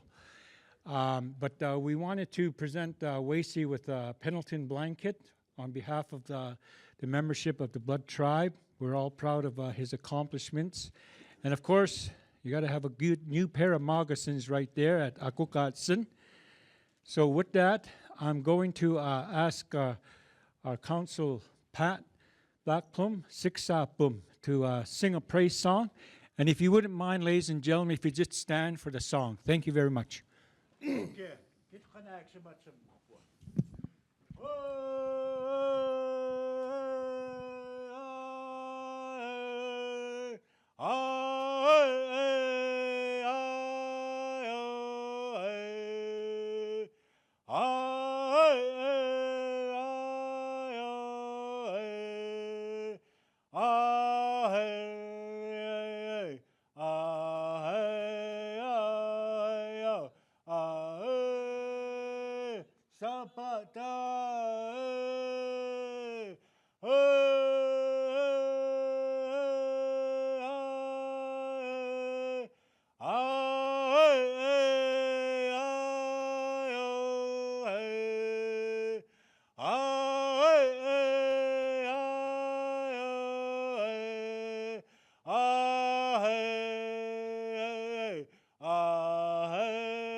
Aho.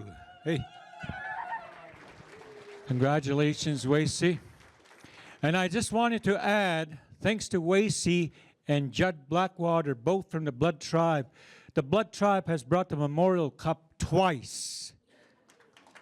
How many times has Lethbridge brought it? Thank you very much.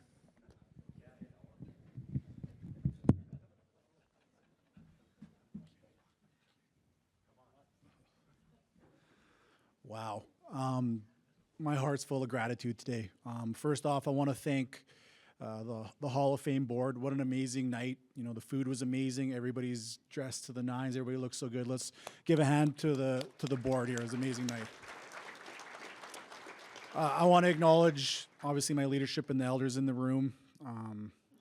The inductees, I think we've heard enough about me tonight, and it's about we. And for me, that's the most important, is that we get to share this night together. And I talked about my parents who, you know, they sacrificed a lot, and you know, I didn't understand how much they sacrificed. And if you have kids, like I mentioned in the hot stove, that, you know, you don't succeed alone. And tonight, you know, this isn't my induction. This is my community's induction. I wouldn't be where I am today without, you know, my late great, my grandparents, Larry and Patsy Rabbit, my parents, my family members here. You can see all the cowboy hats, and they mentioned that I was named after a couple of rodeo stars, and I ended up being a hockey player. So, you know, I'm very grateful for everything that I was allowed to do in my career. Now it's my turn to give back. So, you know, I won't take up too much time. If I do go a little bit longer, you can dim the lights and play the music like they do in the award shows. But it's such an amazing night. Everybody looks amazing, so I can't compliment you guys enough. And my friends, hopefully my close friend here, the Brocket Rocket, Colton Yellowhorn, will be here soon, you know, one of my best friends. So just, I get to share with all of you, my family here again. So I can't say this, that was unexpected. I'm sorry. I had a speech planned out, but you guys have heard enough of me. So congratulations to everybody. And again, thank you so much from my hand to heart. And I will leave this with everybody. You know, I live by 2 words in the Blackfoot culture. It's called Mugakit Igakamat, which means work hard and persevere. So thank you.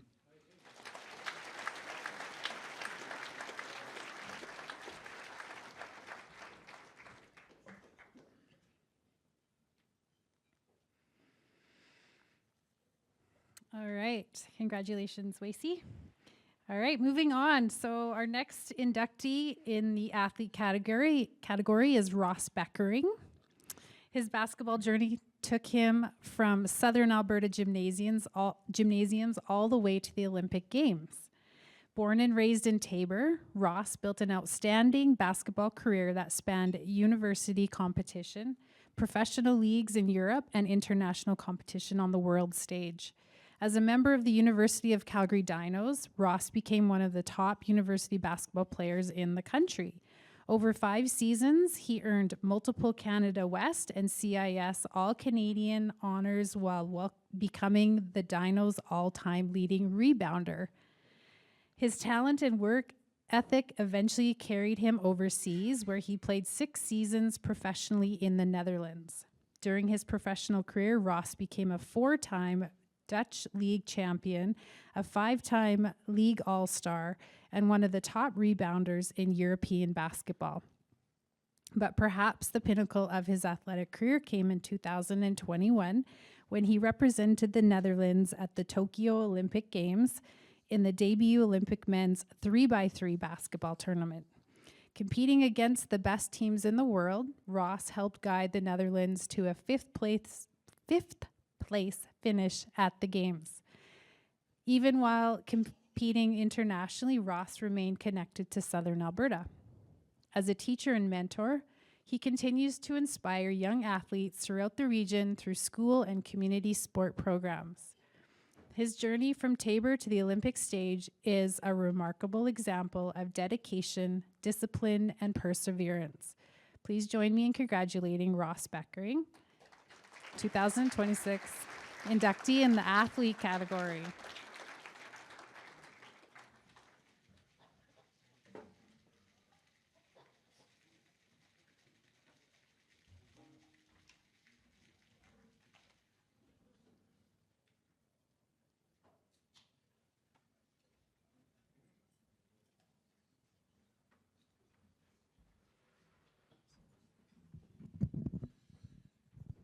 Awesome, thank you.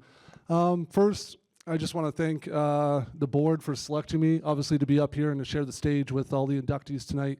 A lot of accomplished people in the room, and it's just an honor to be here and share this night.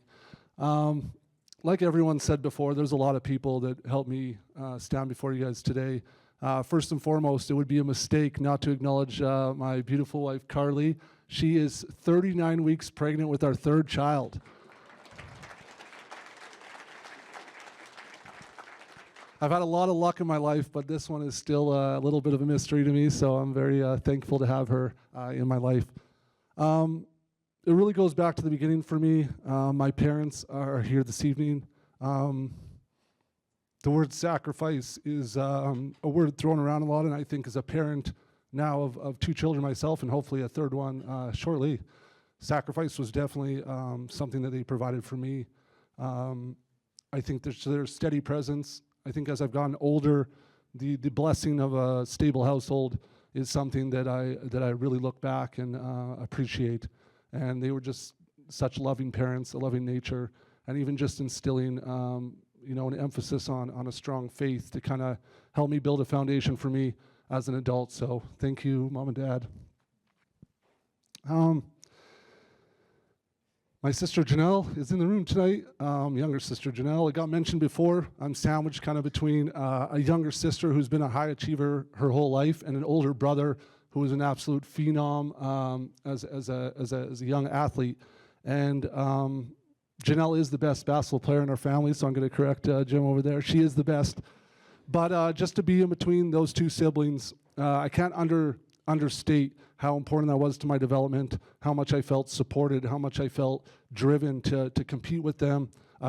They pulled me ahead. They believed in me. I watched them from afar, and I think that it's something, again, that I look back on, and I'm super thankful that you could be here today, Jay. So, my coach, sorry, emotional. My coach, Dan, and my coach, Wayne Thomas, Dan Van Horn and Wayne Thomas, both coached me at U of C. This was a pivotal point in my life as well. Universities where you kind of find yourself, small Tabor boy, thrown into the city. And I think that they both kind of saw something in me and believed in me in a way that I wasn't quite able to see myself. And just to see them nurture me as a young man and nurture me as an athlete, and then continue to be continue to provide friendship and support to me up to this day, it's kind of crazy. I was thinking about the other day, it's 21 years since I was a rookie at U of C. And that made me feel really old until I tore my Achilles a couple of weeks ago, and now I feel really old. But it's just nuts to think how much time has passed, how these relationships have continued, and thank you so much for believing in me and the confidence and the opportunities you provided for me. There's a lot of other friends and family that are here today, and each one of you obviously has supported and shaped me, and I cherish the fact that you guys made time to be here tonight, so I appreciate you guys being in the room. And I think, again, back to my childhood, I think just thankful to God to be here today. I think being part of something bigger than yourself is like a huge part of sport, and I think I carried that with me through my career, and it was something that helped me achieve the success I had. And if you spare me just one story, one thing I think is really important as an athlete is the ability to like put yourself out there and to be really vulnerable and to take risks and to risk disappointment and failure, humiliation, all types of things. And I think that's difficult to find as a young person.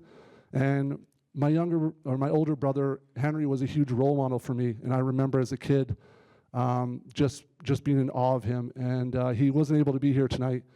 But I remember as a young person, following in his footsteps or his shadow, and going in the morning, watching his work ethic, watching him work at his game. And one morning we were at the school, and I was in grade 9. I was like 6 feet tall, 150 pounds. My brother's like 6'6", like 220 in grade 11. And we're playing one-on-one, and it's not close. And a new principal of the school walks in the gym, and Henry goes, "Hey, watch this. I'll dunk on my brother for you." Right? So I look at him, and I look at the principal, and he's not going to dunk on me. And then my brother's like, "Yeah, I can dunk on you. I outweigh you by 70 pounds. I'm way better than you. Like, I'm going to dunk on you. You can't do anything about it." Right? So it's like the brotherly rivalry. So he proceeds to pretty much just blow by me every possession. But as soon as he gets near the rim, I just absolutely take him out, fouling the crap out of him, take the ball back at the top. So we do this for 15 minutes, and Henry's getting tired. He's getting pissed off, but the principal's there, so he's not really reacting the way he would if we were back at the house. But just the idea that, like, standing up to him as this early role model, and excuse my French, but he would beat the shit out of me, and I would still stand up, and I would play against him, and whether I won or lost, I would lose 9-1. But that respect that I think I got from my brother once he realized I was not afraid, and I kind of stood up to him, that spurred something in me, I think, which allowed me to kind of move forward in my career, to kind of risk the things I talked about before, And I think about that moment a lot. You know, it's like not whether you win or lose, everyone hears that cliche, but it's how you play the game, and I think that's deeply true. There's something that sits above success and outcomes, and I think that's like the true success, the true winning mentality. So take that for what you will, but I just encourage you guys, take risks, put yourself out there. If it doesn't work out, you're a better person for holding yourself in that way. And thank you so much for having me here. So.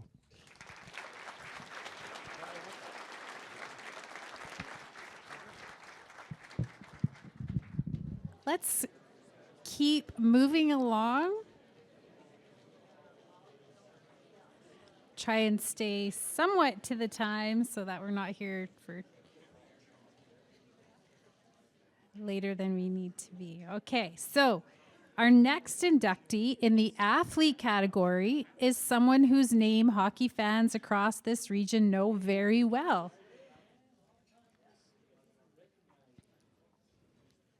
Travis. Chris Versteeg represented the very best of what Southern Alberta hockey is all about: skill, determination, grit, and a relentless competitive spirit.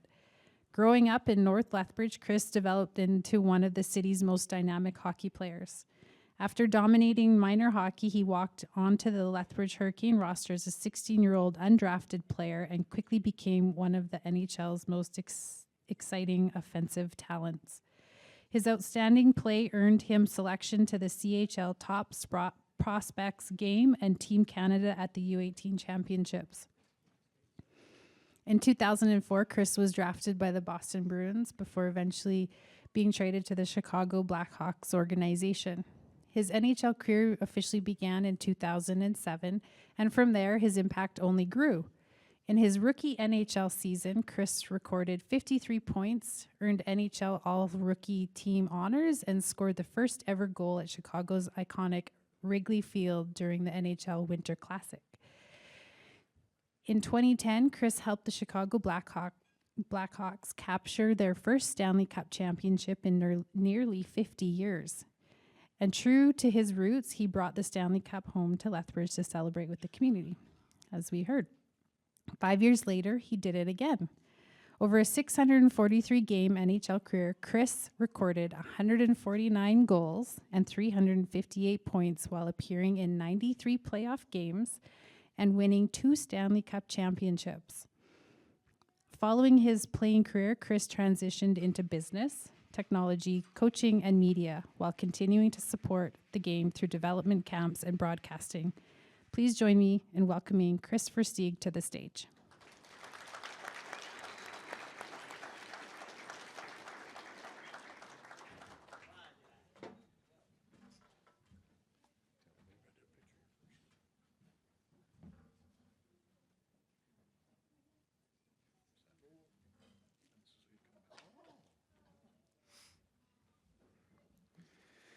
Well, Toby, as my teacher at Winston, you know I'm not going to take 3 minutes. First off, thank you to the committee. Thank you to everyone for making this day possible, especially for all my family coming here. One special committee member after Toby who's meant a lot to me in my life, Blake Tamiosi. I'm telling you, your kid would have played in the NHL if you didn't tie his pants so damn tight. He would reef these pants with laces until his head would pop off. But Aaron, he was a great player, and Tyler as well. So I'm going to kind of speak about a through line of my family with my career quickly, and it'll kind of explain a little bit more about me. There's a great quote, and I heard one from Henry Ford today too, and when we travel life's roads with those we love, the point of the destination is always secondary to the journey. And that's what this is all about today. My son Jackson, he's here with me today. Maddox and Brenner at home, and my lovely wife who's been such a support system for me. He was in the Stanley Cup in 2015. He was only 10 days old. And that's a moment that I remember forever. So it was great having my son here today. My friend circle, it's always been super tight. I've had the best friends. I got Justin here, Yellow. Lived at my house as a rookie, and we're best friends, but my friend circle's always been tight. And there's one guy here, his name is Trevor Hardy. He's He's a Hall of Fame inductee in Lethbridge, and he's someone I've always looked up to. Just don't talk politics with him. When I was 15, we couldn't afford to train, and he saw this 110-pound, how heavy was I? 120-pound guy. Yeah, about the same as I am right now. He saw this. Yeah, he saw this kid come into the gym, and while everyone else had access to do it, he allowed me to come into the gym and train to get up to speed with all the other kids. And if it wasn't for people like that, I wouldn't be standing here today. I will cry today. I promise you that. But if it wasn't for Trevor and what he did for me at 15, wouldn't be possible. So that's why it's so important to help the next generation. And Trevor, you made an imprint on my life. Chris Moynes is here, my finance advisor. Funny story. I was spending my money a little loosely when I was 20, and I got my first signing bonus. And all of a sudden, I go to my dad one day. I'm like, hey, I thought I was getting this much money. Why didn't I get it? He goes, well, you got to pay taxes. So at that moment, I hired my finance guy, Chris Moynes. So Chris traveled from Toronto today to be here. So thanks, Chris, for coming. Now I'm going to get into my family. My father. So this guy was always up front with me. And a story about that is I was struggling at the start of the season. I called my dad. No one's been more upfront with me in my life. I used to call him after every hockey game or text him. And I said, Dad, I'm quitting hockey. And he goes, all right. I'm like, I thought he was going to feel bad for me. And he's like, well, come sell tractors with me. I'm like, sell tractors? Are you kidding me? Hung up the phone. I got pissed off. 2 weeks later, played the best hockey of my life, and I played my first ever NHL game. So I think as athletes, you can always appreciate honesty and people around you that are honest about it. And no one was more honest than my father. So my brothers, my brother Mitch, who's not here, he's played 15 years professional. This guy was an absolute assassin on the ice. And no one learned more than that, or no one learned more from him than me, because back in the day on the north side, when you went on the lawn, it was full contact. So every time he dumped the puck on the lawn or the ball on the lawn, and I knew I was getting my head taken off. So my brother taught me toughness, and he's always been my shield. My younger brother, Bryce, he's my younger brother, but in a weird now way, he's my older brother. He takes care of me. He's always been the guy there for me, just like my father. Someone who I always called after every single game, who I relied on for everything. So as every athlete in here, you understand you need that support system. And there's been no one closer to me in my life than my brother Bryce, and I'm very grateful for it. My mother. Every athlete needs a why. Why do you do it? Okay? Might cry. My mother's my why. She's why I played hockey.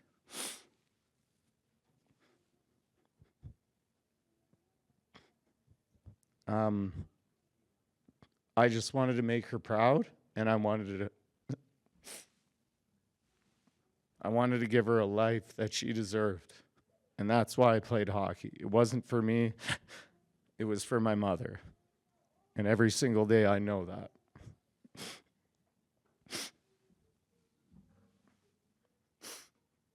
Thank you for being quiet.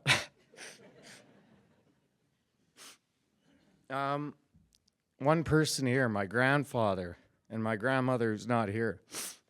When we couldn't afford skates, couldn't afford sticks, couldn't afford to play hockey, these people stepped up in my life and gave me access to a sport that I didn't think was possible. Every single day, I'm very grateful to my grandfather. And his sister here, my auntie too, who took care of us on days.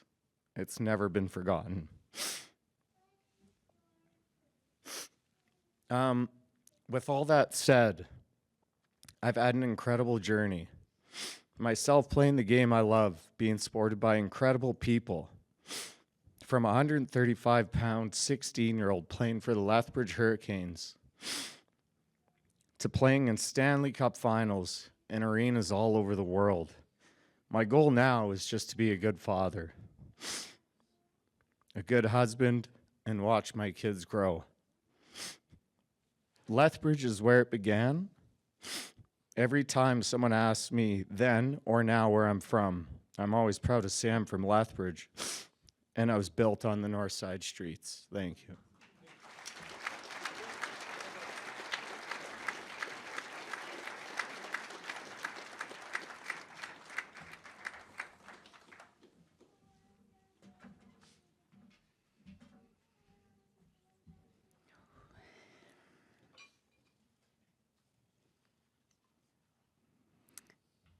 Thanks, Chris, for that touching message. Okay. So our final inductees this evening are being honored in the team category. Some championship seasons are memorable, others become legendary. The 2016-17 Kodiak women's basketball team delivered one of the most dominant seasons in Canadian college basketball history. The Kodiaks completed the ACAC regular season with a perfect 21-0 record before capturing the provincial championship on home court. But they weren't finished yet. The team advanced to the Canadian Collegiate Athletic Association National Championships in Edmonton and defeated the best teams in the country to claim the national championship. In the gold medal game, the Kodiaks defeated Montreal's Dawson College Lady Blues 81-57 to secure the fourth national women's basketball title in program history. The season was filled with individual honors as well. Head coach Brad Caron was named both the ACAC and CCAA Coach of the Year. Sunders West was named ACAC Tournament MVP and CCAA Tournament MVP. Logan Monks earned ACAC MVP honors, and Emma Lowry, Logan Monks, and Sunder West all received National All-Star recognition. But what made this team truly special was not simply the wins, it was the chemistry, the discipline, the unselfishness, and the way they represented Lethbridge College and this community with pride. Their undefeated conference season and national championship run secured their place among the greatest teams in Lethbridge College history. Please join me in congratulating the 2016-17 Lethbridge College Kodiak women's basketball team to the 2026 Lethbridge Sports Hall of Fame inductees in the team category. And to accept is Brad Caron.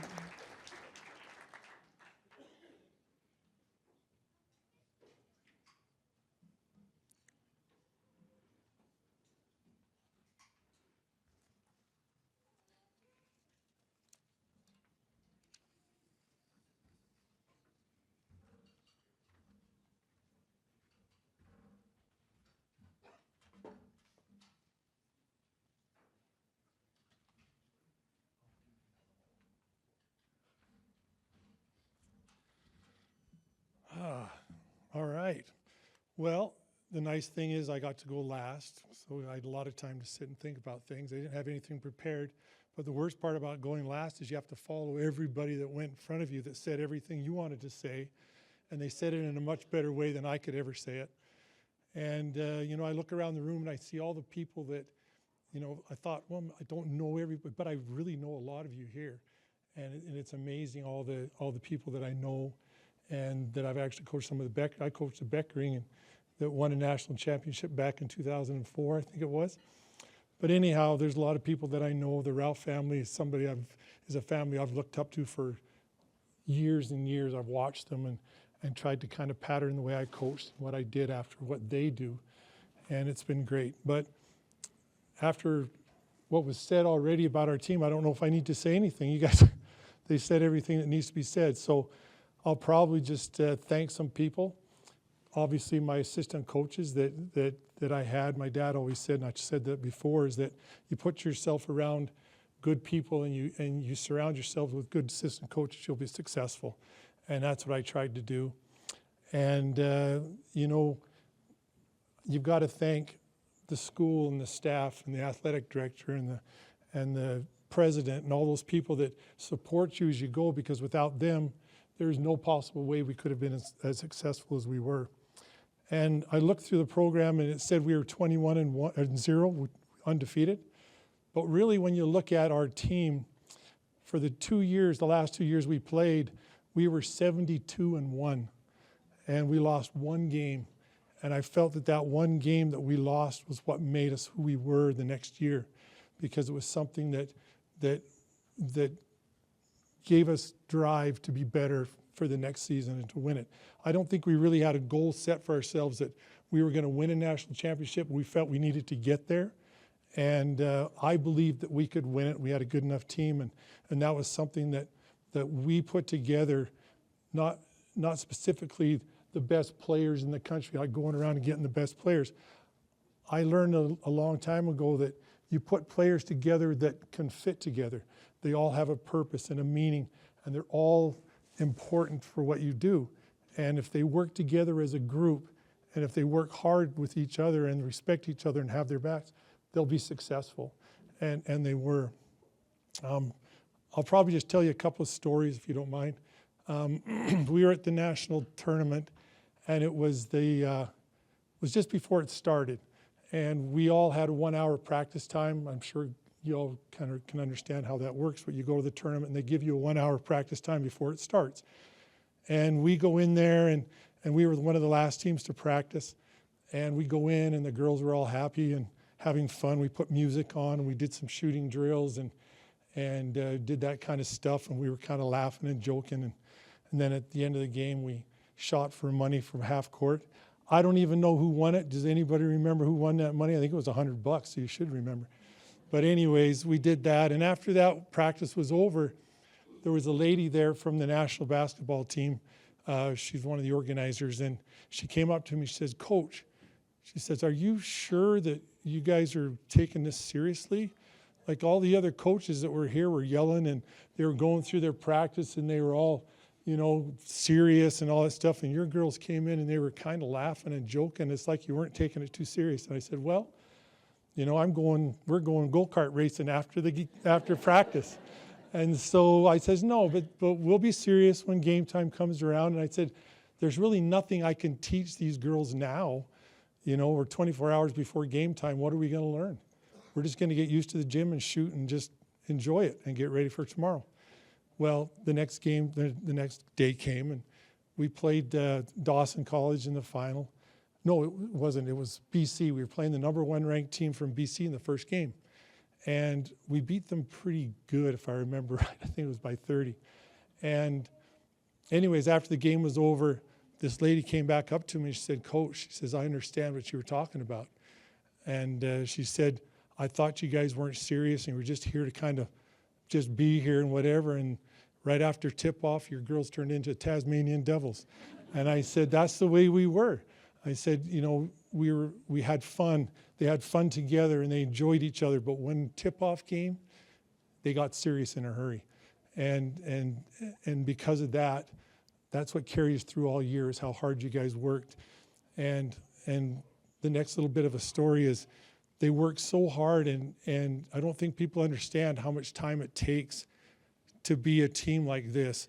And it was just countless hours and hundreds of practices and all the time they spend. And it was during the final game, and we got through halftime, and we were up. We didn't play particularly well the first half, but we were up by 10 or 15 points, I think, and we go in our halftime, and we had our halftime talk, and I told them the adjustments we needed to make and all that kind of stuff. And in the locker room, and here's the athletic director and the president of the college and all these people in there, and I felt, oh, wow, what am I going to say?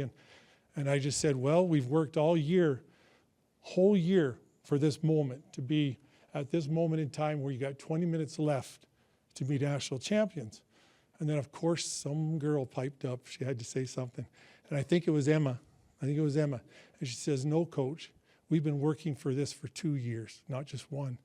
And she was right. We've been working for that for 2 years after that one loss that made us who we were. And I think that's kind of how sports is and how this team was, is they were just so good and so fun to be around. And my father, actually the night before he passed away, we were at his home, and he just kind of out of the blue said, "I think competition's really important."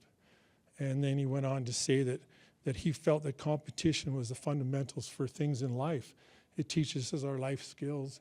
It teaches us all about different things that we have to do to succeed, and not just winning or determining who a winner is in a game, but it just teaches us all the things that we really need to do in life. And without competition, I just don't think that this team would have been as good as they were. So we went out and found it. We tried to play as good as teams as we could. You know, I love coaching these kids, and I call them kids, but they're not now. But back then they were. But they were wonderful. It was a good group, and I coached a lot of teams over 25 years, and now I'm not stuck coaching high school, but I'm back coaching high school, so I got demoted. But it's been really good. But you know, the competition and the competitiveness of that kind of thing in sports is so good. And here I got, you know, Alan over there that he's got such a good team, and I'm so proud of that, and I'm so happy that I get to play him, because I could try to get our team to be better. And I think that's kind of what sports is about. All of you have a program, and if you look at that program, turn it over to the back page if you could, and just take a look at that picture. That's why I coached. I coached so that I could see that expression on that back page. So the happiness and what those girls must have felt like when they won is tremendous. And if I could give that to everybody as a coach, that's kind of what I wanted to do. And I just want the girls to know that no matter what happens, no matter what anybody does or say, you will always be national champions. And that's good. I wasn't going to get emotional, and I always did when I talked, but I was trying not to tonight. And now you guys can say it doesn't matter what happens, you'll always be Lethbridge Sports Hall of Fame, and that's great. And I was supposed to say, you know, when I talked about the text messages that I was getting 1,000 of them every week, well, one came when I'm sitting on there, and it says, guess whose birthday it is today? It's Brian's birthday today. But I'm not going to make everybody sing, so you're good. But in all reality, you know, sports is a wonderful thing, and these girls were so great. And it doesn't matter who you were on the team, you were all important. You all had a purpose and a meaning for the team. That's why we were good. And, you know, it's what you do with what you've got that counts. And you guys had it, and you did what you had to do. And just remember that, and just know that I loved you all. Thank you.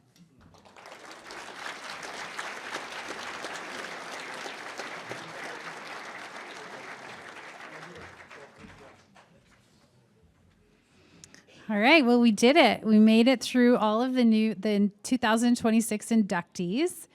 But we have one last hot seat session. So I'm going to call back up Handsome Otter to the stage.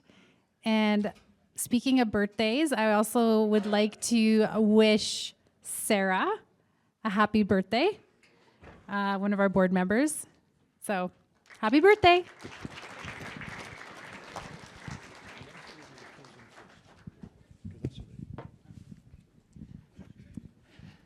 Thank you, Marnie. So as part of the Lethbridge Sports Hall of Fame, not only do we honor inductees every year, but we also take a look at the present and future of the sports world, and with that is the Kinsman Sportspersons of the Year Awards. And so to get to know, before they accept their awards, to get to know our Kinsman Sports People of the Year a little bit better, please welcome them to the stage. First off, Kobe Iwasa.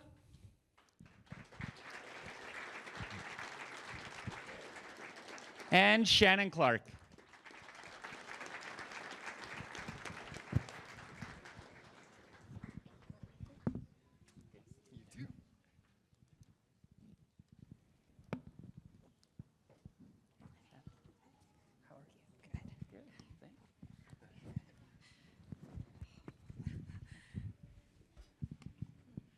I'll pass that to you first. All right. Well, Kobe and Shannon, obviously both at the pinnacle of your sporting careers right now. Well, hopefully not the pinnacle. Hopefully there's even better things to come. But obviously you're doing very great things in your respective sports right now. Shannon in the mixed martial arts arena, Kobe on the racquetball court. Shannon, you first. In your career, for those that don't know, you were a university soccer player. You didn't get into the MMA sport until your mid-20s. Coming to the sport a little bit later on, and an individual sport at that, what did you take from your team career that applies to what you're doing in an individual sport? Well, for me, I don't think MMA is individual. I mean, I'm the only one in the cage fighting, but if it wasn't for my training partners and for my coach, I wouldn't be where I am today. So I think that it's not individual. I would say that it's very much of a group aspect. But I have learned a lot from soccer that relates to fighting. I've learned how to push myself a lot. With soccer, you have your other teammates to help push you, and unfortunately, you had to learn in the cage how to push yourself. It's not as easy when you're by yourself and everyone's watching you, just like right now. But no, I've had to adapt that way, which is probably the hardest part, but I've learned to do. That's great. And for yourself, Kobe, quite the opposite. You burst onto the racquetball scene. You were the youngest. If someone was the youngest to have won something, it's probably Kobe that did it. So as you've progressed through and as you've got older, what are some of those things, those fundamentals that you learned early on that you still draw on, and what have you learned as your career has gone on and you're a decade into your professional career?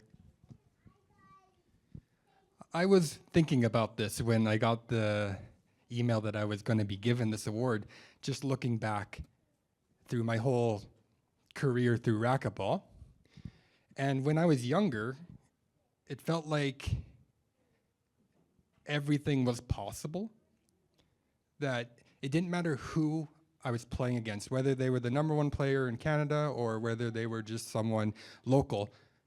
It felt like an opportunity to prove myself and to show that I am capable of being successful. But then I took a 2-year break from racquetball, and during that time didn't stop, and everyone kept getting better. So then I came back to the sport, and all of a sudden that younger mindset, I just didn't have it anymore. Every time I went in the court, it didn't feel like I was proving anything. It felt like I was playing just not to lose, instead of trying to show everybody that I can win. And I went through an up and down battle with that for a long time. And there are still remnants of it now, where I'm in the court and I'm not sure anymore. But I had a really good conversation with a sports psychologist, and it felt like he read into my soul just all of the problems and unbeliefs that I had. And he said, it doesn't matter what you feel at that time.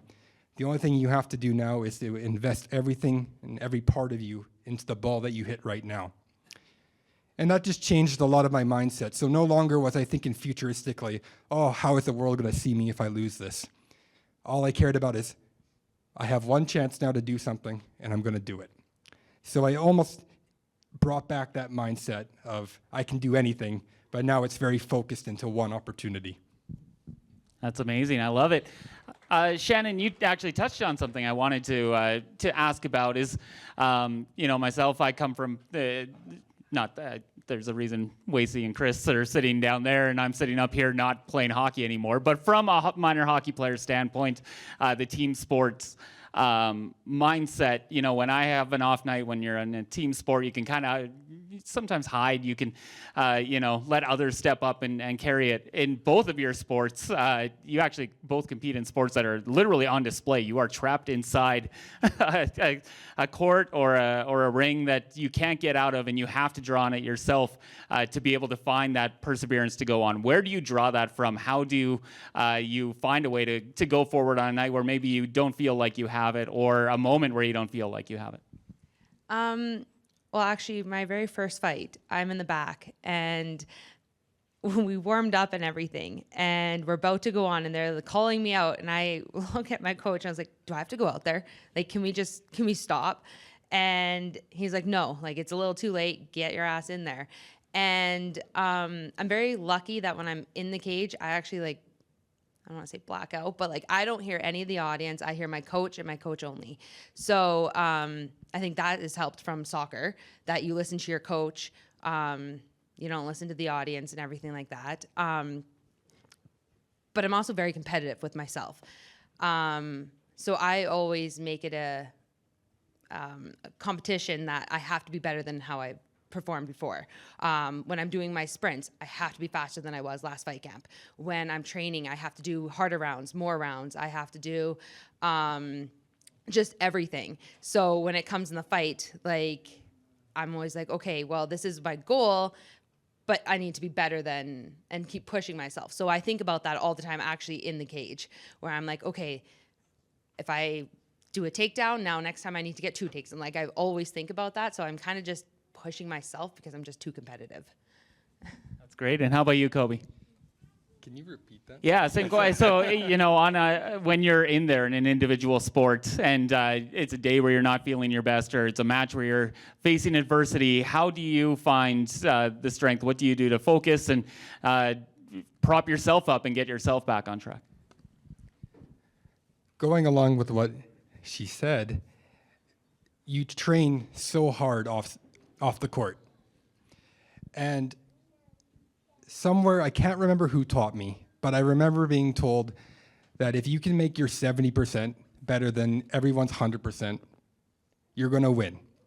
So I trained so hard that my bad day was better than their good days.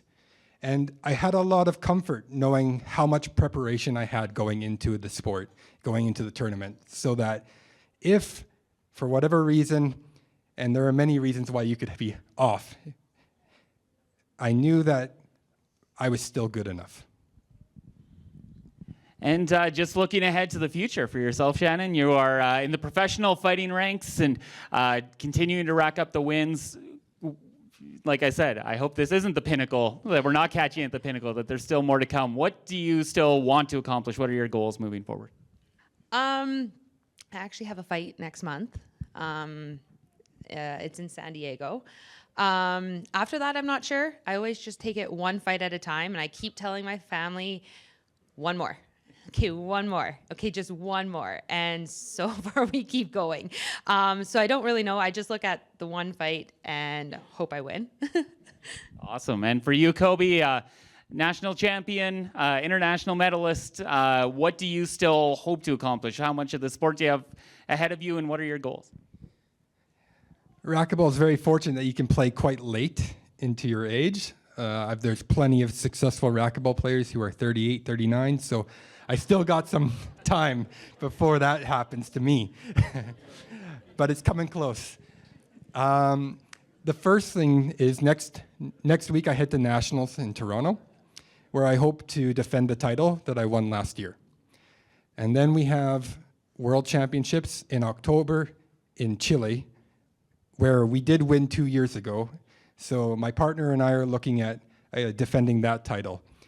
And then the next big goal that we have in mind is in 2027 in Peru, which is the Pan American Games, where my partner and I, we lost in the tiebreaker of the finals. So we say to ourselves, no one beats us twice in a final, so this is going to be the end of that one. Awesome. Well, I'm well over 39, so I need to get to bed at some point here. So we'll wrap it up there. Thank you both. Congratulations, and thank you for being here. Thanks, John. Yeah. Thank you. Thanks, Kobe.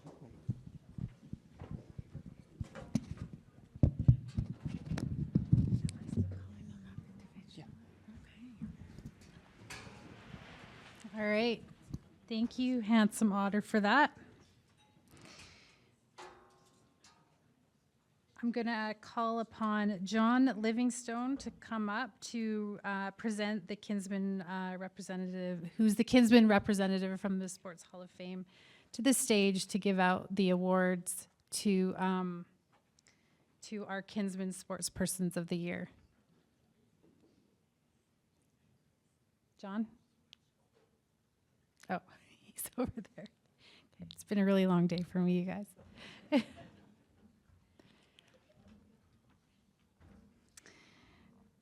Okay. Sorry, I just got to figure out where I am in this. We had a little mix up earlier, so I'm just trying to get it back together here. Okay, so the Female Sports Person of the Year, we've just heard from her, Shannon Clark. She's known in the MMA world as MMA Barbie. Shannon Clark delivered a remarkable 2025 season. The Lethbridge mixed martial artist went undefeated during the year, winning both of her professional fights and improving her record to 7-1. Her victories included capturing the LFA Flyweight Championship and later defending the title in Brazil during a 5-round main event victory.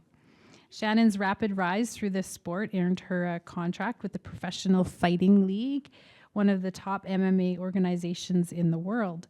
Before stepping onto the stage professionally, Shannon was a standout soccer player with the University of Lethbridge Pronghorns, where she served as the team captain.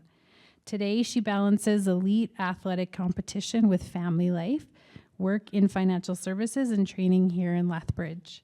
Her discipline, resilience, and determination continue to inspire athletes throughout our region. So again, please join me in congratulating the 2026 Kinsman Female Sports Person of the Year, Shannon Clark.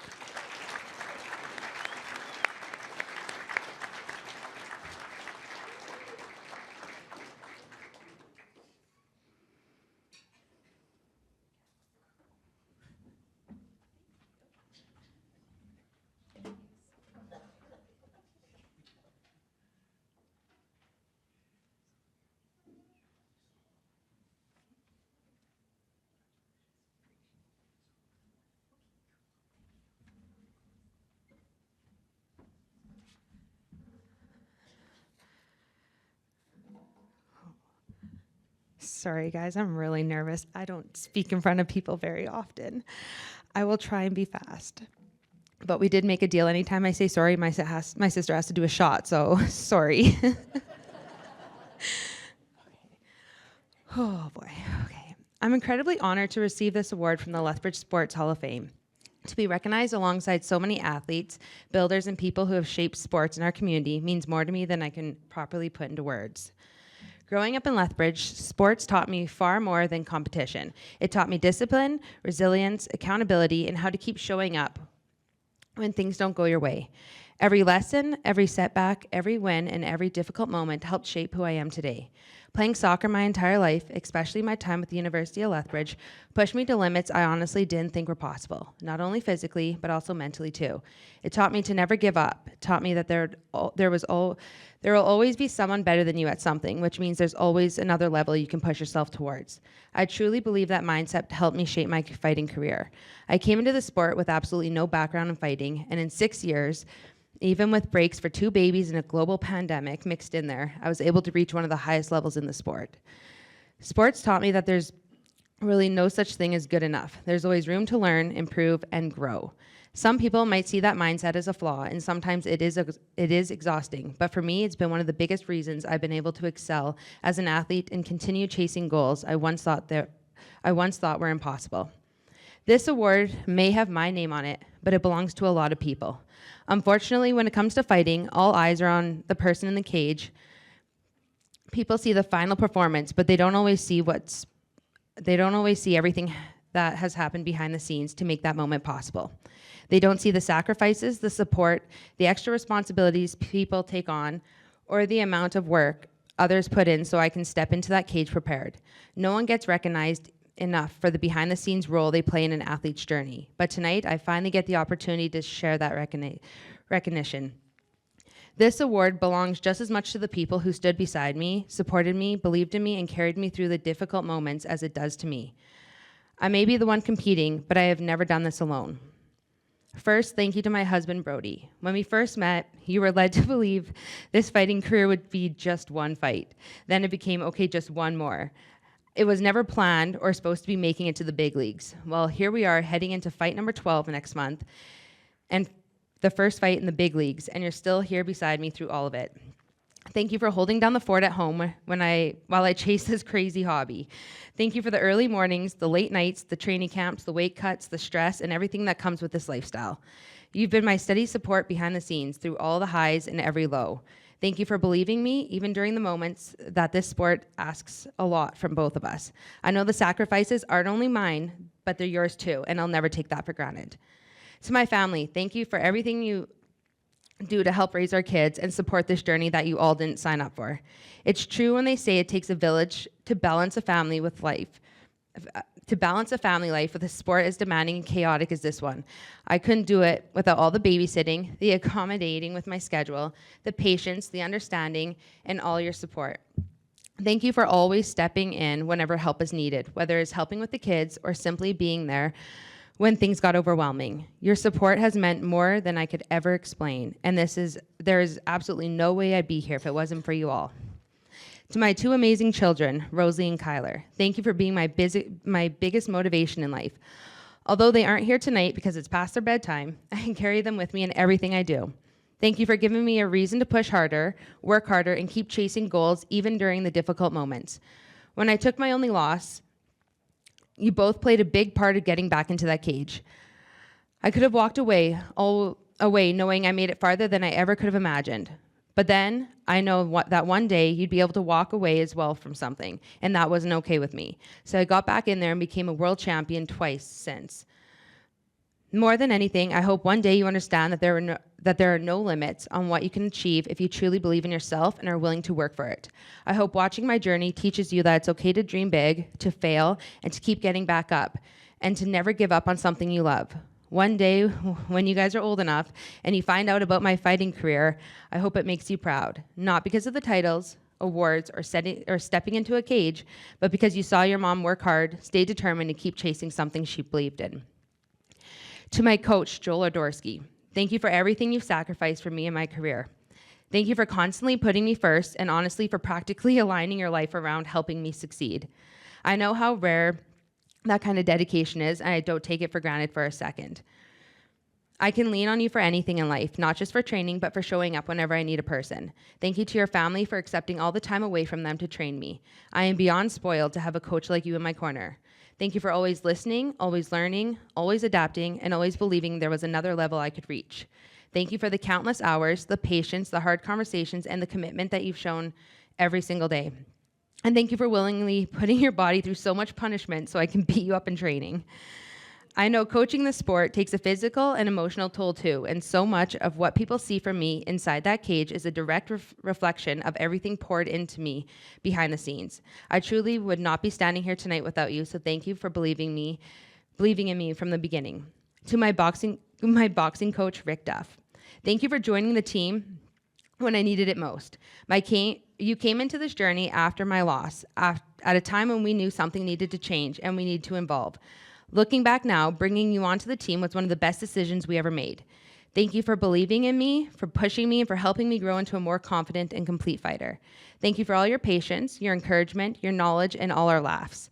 Thank you for the hours you spent helping me sharpen my skills and mindset. This sport teaches you that losses can either break you or make you better, and your impact on my career has been a huge part of turning those difficult moments into growth. I'm incredibly grateful for everything you've brought to my journey. To my training partners, the Lethbridge Police Boys, thank you. None of you fight competitively, yet you continue to show up day after day to help make me better. You give up your time, your energy, and your bodies after already working long, exhausting hours, and I hope you know how much I appreciate that. If it weren't for you guys and all the beatdowns that I've taken during training over the years, I wouldn't be nearly as tough or mentally strong inside that cage. You may all be 200 pounds or bigger, but somehow you've made me believe that I'm that big too. I've always said to everyone, if I can control the boys, I can control a 125-pound girl. Thank you for constantly pushing me, encouraging me, and showing up, even when your own lives are already hectic. Thank you for aligning your breaks or coming in early before your 12-hour shifts, for squeezing in rounds whenever possible, and for always helping me grow as an athlete. A lot of people will never truly understand the role of training partners in the sport, but I do. Fighters are only as good as the people around them, and I'm incredibly lucky to have the team that I do. To my friends, thank you for supporting the crazy lifestyle of mine. Thank you for understanding that during fight camps, my life can become incredibly busy and all-consuming, and for loving me through the periods where I disappear a little bit. Thank you for always being patient with me and knowing that once fight camp is over, I'll always make time to reconnect and make it up to you. Thank you for always watching my fights, checking in on me, asking for updates on life, and continuing to support me no matter how chaotic things get. A special thank you to my best friends, the ones who keep me company during weight cuts. The phone calls, the text messages, the distractions, and the laughs when I'm exhausted, dehydrated, and feel like death. Those moments help more than you know. Having people in my corner outside of the sport has meant everything to me, and I'm so grateful for friendships that have stayed strong through all the craziness that comes with this journey.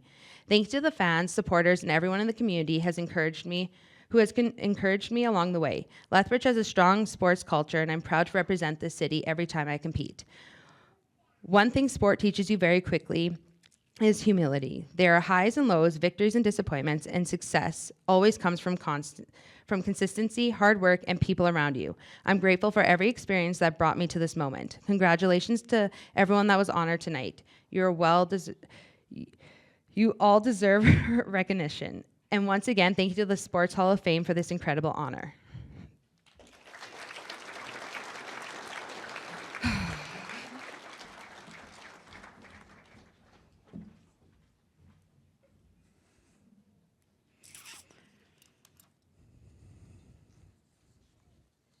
Thank you, Shannon, and congratulations. All right. So our male sports person of the year, Kobe Iwasa. He's our final honoree this evening in the 2026 Kinsman Male Sports Person of the Year. Kobe continued to establish himself as one of Canada's premier racquetball athletes in 2025. At the Racquetball Canada National Championships, he captured double gold, winning both men's singles and men's doubles. Those victories earned him a place at the 2025 World Games in China, where he added another major achievement to his career by capturing a bronze medal in mixed doubles. That medal marked in the first time in 16 years that Canadian racquetball athletes had medaled at the World Games. Throughout his career, Kobe has represented Team Canada numerous times and has accumulated national championships, international medals, and world-level success. But beyond the medals, Kobe has become a tremendous ambassador for racquetball and amateur sport in Canada. Please join me in congratulating the 2026 Kinsman Male Sports Person of the Year, Kobe.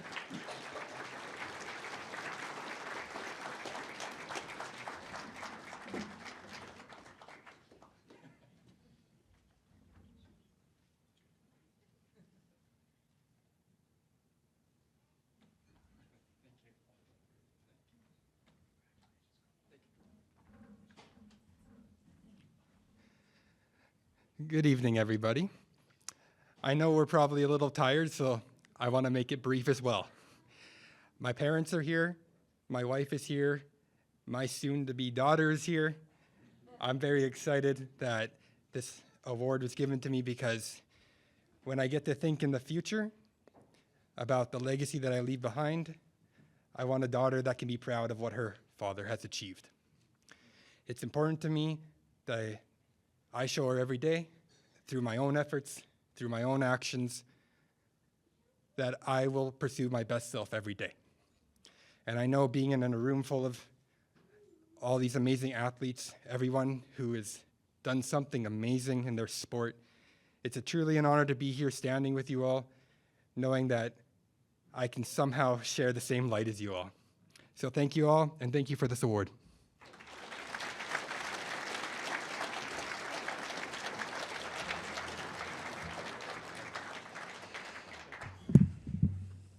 Congratulations, Kobe.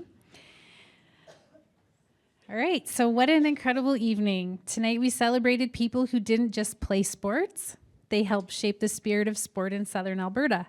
From community builders and volunteers to championship teams to athletes who carried the names of Lethbridge, Fort Macleod, Taber, Kainai, and Southern Alberta onto national and international stages. Tonight reminded us how much talent, heart, and pride exists in this region. And honestly, after hearing these stories tonight, it's pretty clear we build competitors a little differently down here. A little tougher, a little humbler, and apparently very comfortable driving long distances for practices. But what stood out most tonight wasn't just the championships or accomplishments, it was the people behind them. The families who made the drives, the coaches who stayed late, the teammates who became lifelong friends, the communities that believed in them long before anyone else did. That's what makes a Hall of Fame special. It's not just about remembering the past. It's about reminding the next generation what's possible. So to our inductees, thank you for giving this community something to be proud of. To the families, supporters, volunteers, and everyone who helped make tonight possible, thank you. And to everyone here, thank you for continuing to support local sport, local history, and the people who make both matter.